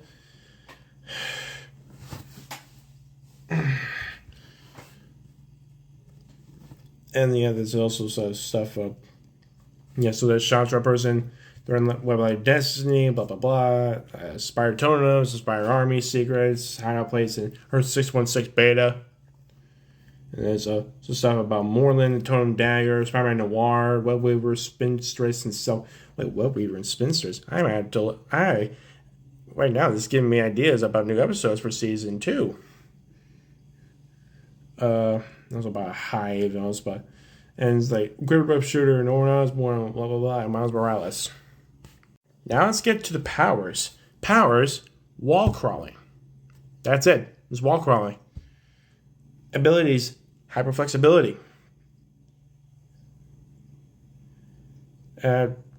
Charlie's, it says she has EDS. Hold on a second. Okay, I just found out that EDS stands for Ehlers-Danlos syndrome, which causes abnormal collision function, which basically means she's paralyzed from the waist down. Though her gain powers did not take that away, she does use it to dislocate her body in ways which are not ordinarily possible. Her weakness is fatigue. Because of her EDS, she gets exhausted for spending too much time with Sunspider. Oh wait, it looks like it actually does explain Ehlers-Danlos syndrome, or EDS. It's a genetic disease which necessitates the use of mobility aids such as a wheelchair and crutches. So basically, probably just just the legs. She also has a wheelchair mech and web shooters. Now let's quickly talk about the costume. Normally, when you see a Spider costume, you think, oh, it's probably red and blue or black and red or something like that. No, this appears to be orange and blue and black as a 4 color scheme, and so there's some pink in there too. And the black Spider is kind of like skinny, and they're. She has web shooters. What do you think is holding that backpack, that wheelchair together? It's webs. She has webs. She also has a cap, and she also has crutches, so she can just use crutches for web crawling, I guess. Yeah. So yeah, I think it's a 4 color scheme. There's black, there's orange, there's blue, and there's pink. You guys think it's red? I might be seeing this wrong, but I'm looking at pink. So it's 4 colors. Overall, not that bad of a suit. Not that bad of a suit for someone who is stuck in a wheelchair for the rest of her life. So, did she make the suit? Well, I'd say yes. I'd say yes, because she is capable of making her own suit while having EDS. She is special. She's a special girl, and she loves someone. And she loves someone, and she takes pride in that. No pun intended. So did she make the suit? I say yes, and then probably just add the cap later. So, yep, that's it. Oh, it's so good to be home. After a whole semester of nothing but homework and exams, I am finally relieved of stress. Now the only thing I can do right now is just relax and make content. Speaking of which, welcome back to Origin/Costume Making Inspired. It's Speaking of that weekly show where I take one Spider-Man, reflect up our origins and their powers, talk about details about that costume, then answer the big question: did he or she make the costume or not? Also, by the way, my cheeks. Also, look at my cheeks. They're red. They're red. This is got in the shower, but look at these. They're red. Like, what the heck? Like, other than my handprints, like, what? For this second to last episode, for this episode before the finale, we're going to be talking about none other than Spirit Spider! Or Ghost Spider. Although Ghost Spider is taken by Gwen Stacy. So, Spirit Spider! Which is, gotta say, this is my favorite. This is like my favorite costume of Spider-Man by far. So you may be thinking, why does he look like this? Well, it's because this is a Spider-Man who also has the Spirit of Vengeance. So it's Spider-Man and Ghost Rider. Alright, so in this universe, Uncle Ben is still alive. He never died. And he has helped people. He's helped Parker train to be Spider-Man. Becoming the Amazing Spider-Man, a popular superhero. Oh wait, no, it says the Amazing Spider. Not kidding, it says the Amazing Spider, not Spider-Man, just Spider. Anyway, he is still a famous and popular superhero who became rich and successful scientist, and his own company called Parker Technologies. So basically, he's just like Tony Stark with spider powers. Go figure. With all the resources and motivation from Uncle Ben, the Amazing Spider used his transportation technology to bring the Spider-Man from the Spider-Verse and absorb their powers to increase his. This is making him like the villain here. And then he brought Spider-Man of Earth 616 to his universe, and then he believed that he arrived to this universe by accident, and then the Amazing Spider was weakened by the feedback of the dimensional portal. After this universe's Peter was knocked unconscious, Spider-Man of Earth 616 brought him to this lair called the Web under his mansion. Okay, so he's also like Batman. And supplemented him with while he recovered from his condition. So gave him medicine, okay? And then Spider-Man realized that this universe was a perfect version of his. And after visiting Parker Technologies, Earth 616 Peter realized the Amazing Spider knew about him and that Ben was still alive in his universe.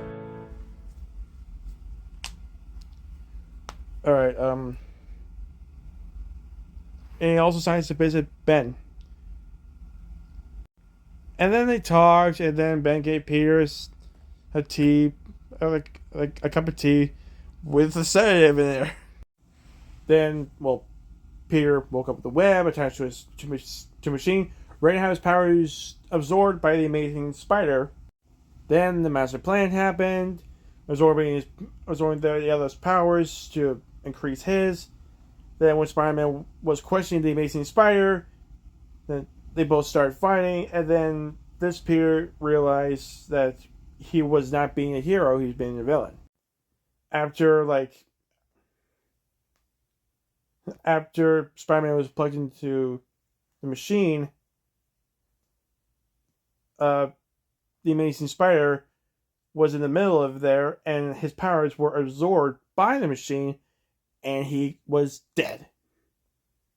But then it was revealed, put into a coma, but his spirit was still trapped in hell, where he had a punishment that he thought he deserved. Then Dr. Barry came along, which apparently in this world he's the Sorcerer Supreme, and he died fighting his evil alter ego, the Infernal Hulk. But yet he stayed alive in his astral form and freed Peter, infusing him with the spirits and powers of the repentant damned, giving him a second chance to live. After that, he was brought back to life, but then became a new whole Spider-Man. He became the Ghost Spider. After he became the Ghost Spider, he returned to Parker Technologies, where he finished an interdimensional translocator in order to return Spider-Man to his universe, along with Deadpool and Hulk. Apparently they were there too. Now let's get to the powers. Basically the same powers as Earth 616. But he also created a machine to drain the other powers of the Spider People. He absorbed so much, he was able to defeat Thanos and Galactus, two of the most powerful people in the Marvel Universe. And then he became addicted to the process of life draining and couldn't stop. There are other powers, like he has a full range of superhuman strength and regeneration. And he also has the Spirit of Vengeance given by Dr. Banner. And with it he can transform into a skeleton engulfed in blue flames. But it has been unknown what powers he gets with this transformation. For other abilities, he still has web slinging, and for equipment, he has a spider car. Now let's get to the costume, and you may be wondering why I say this is my favorite costume by far. Well, can you blame me? Come on, it looks cool. Wait, hold on, I need to set this down. It looks cool. All right, now for the details.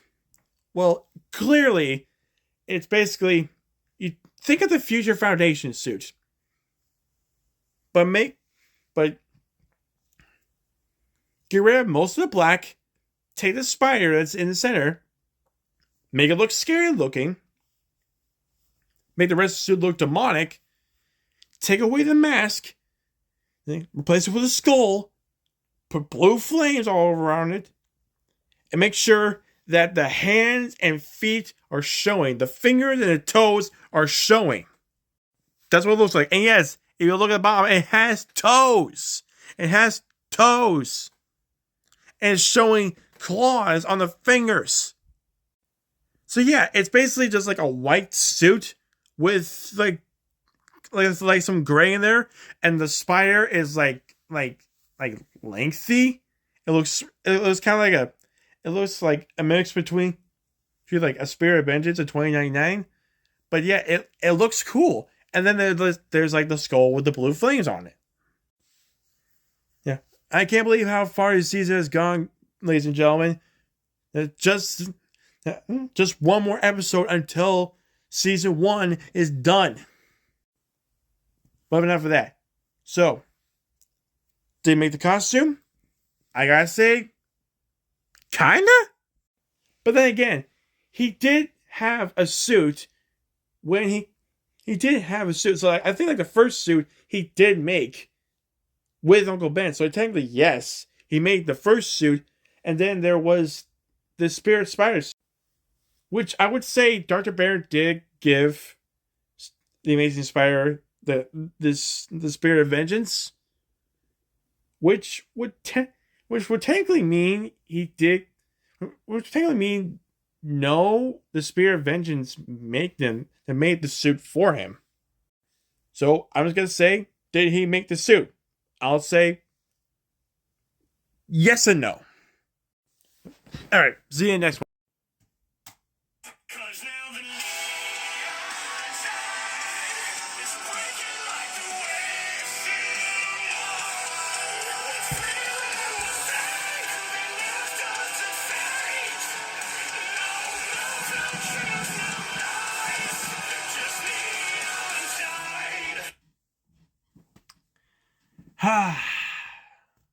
nothing but good music, nothing but a good song to do this intro. Ladies and gentlemen, we have made it. We have made it to the top. We made it to the end of this chapter. Pretty soon, we'll be going for a new one. But this is going to be just the end of chapter 1 for tonight. It will, chapter 2 will happen, but only when I get to it. Only when I have another list of characters ready for this chapter. Today is the day, or I would say tonight is the night. Because it's 10:59 p.m. Well, it's practically 8 p.m. So tonight is the night. Welcome to the season finale of Origin / Cosmic Mega the Spider-Verse, the weekly, not weekly show. Where I take one Spider-Man, where the fuck up about origins and the powers, talk about details about that costume. There's the big question: did he or she make that costume or not? So, the person in this finale, the spy person in this finale we're going to be talking about is none other than Black Suit Spider-Man! That's right, Black Suit Spider-Man is going to be the final Spider-Man of this season. It's the finale character of this season, ladies and gentlemen. Now let's get to it. Alright, now I'm going to read it in this angle right here. I don't know why I don't have a tripod from my phone.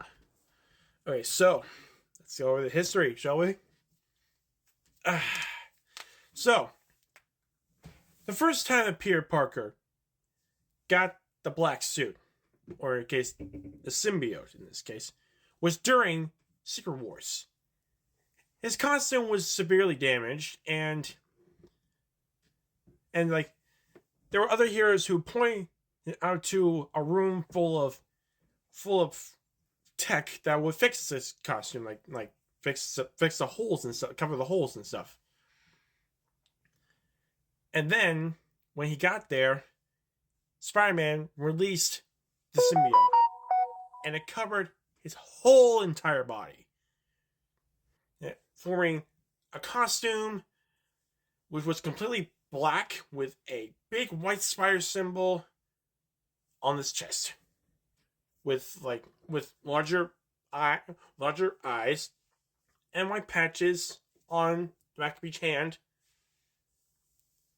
And he wore his costume for the remainder of Secret Wars. After Secret Wars happened, he returned to Earth with the symbiote, and then he discovered that this costume could mimic any clothing that he ever wanted.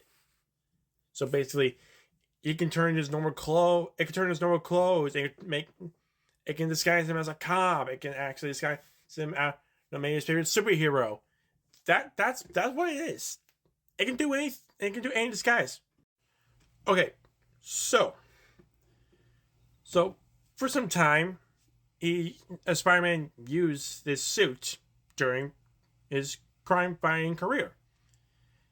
And the symbiote began to care deeply for him. Like, after he bonded with Spider-Man, he started to become a useful ally. Like, it started to become a useful ally to Peter, believing that he was helping him. And by he, I think I'm talking about the symbiote. So, and the symbiote sneaked back into Peter's body after he decided to take it off and gone to sleep. And then it would carry the unconscious body of Peter through a session of fighting street crime silently. So like a shadow in the night. Ever since he found his symbiote, brought it back to Earth, he would be inexplicably tired. Like, his brain will want to rest, but his body's like, nope, no, don't rest, fight crime. Then Peter decided to investigate on his suit after Felicia Hardy, aka Black Cat, was wed. So this was preventing her from bleeding because she saw MJ. then he went to Reed Richards, who found out that the suit was actually alive and was trying to permanently bond with Peter, thus becoming an unstoppable force. Then Peter went to the bell tower that's in the church, and then hit the bell and used the sonic frequencies to remove the symbiote away from him, because sonics is one of his weaknesses. And then, however, it managed to escape and hide in his closet, disguising itself as a Spider-Man costume, and it successfully reattaches to him.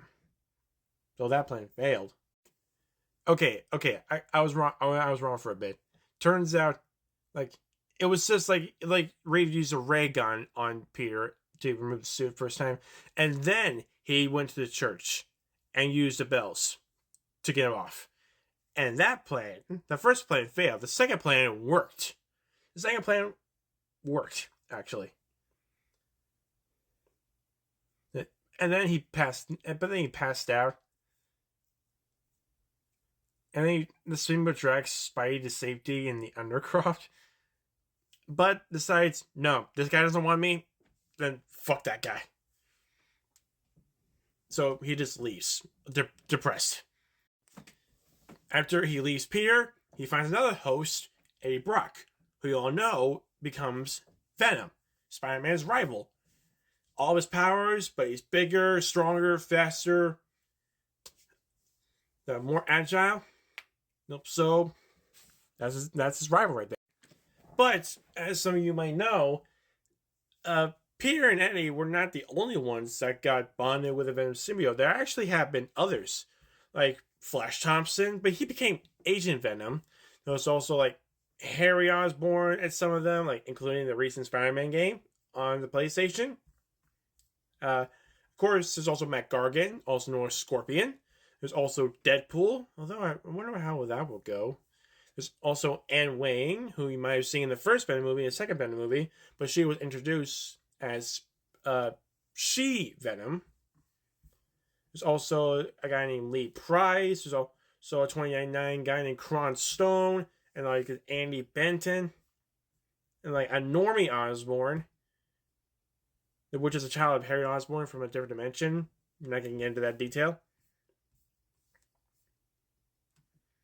So yeah, there has been a lot of hosts other than Peter and Eddie being bonded with a Venom symbiote. So yeah.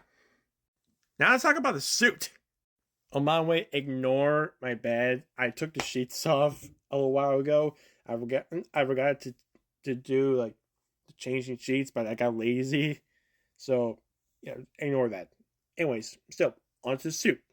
So as it said in history, so basically it's just a black suit with a extended long white spider symbol, and then the eyes are a little bigger than the original one. There's also white patches on the back of the hands, which when in reality shoot webs out of. He wouldn't need web shooters. He would just go like this and a grappling hook, and just web. This is web swing to from building to building.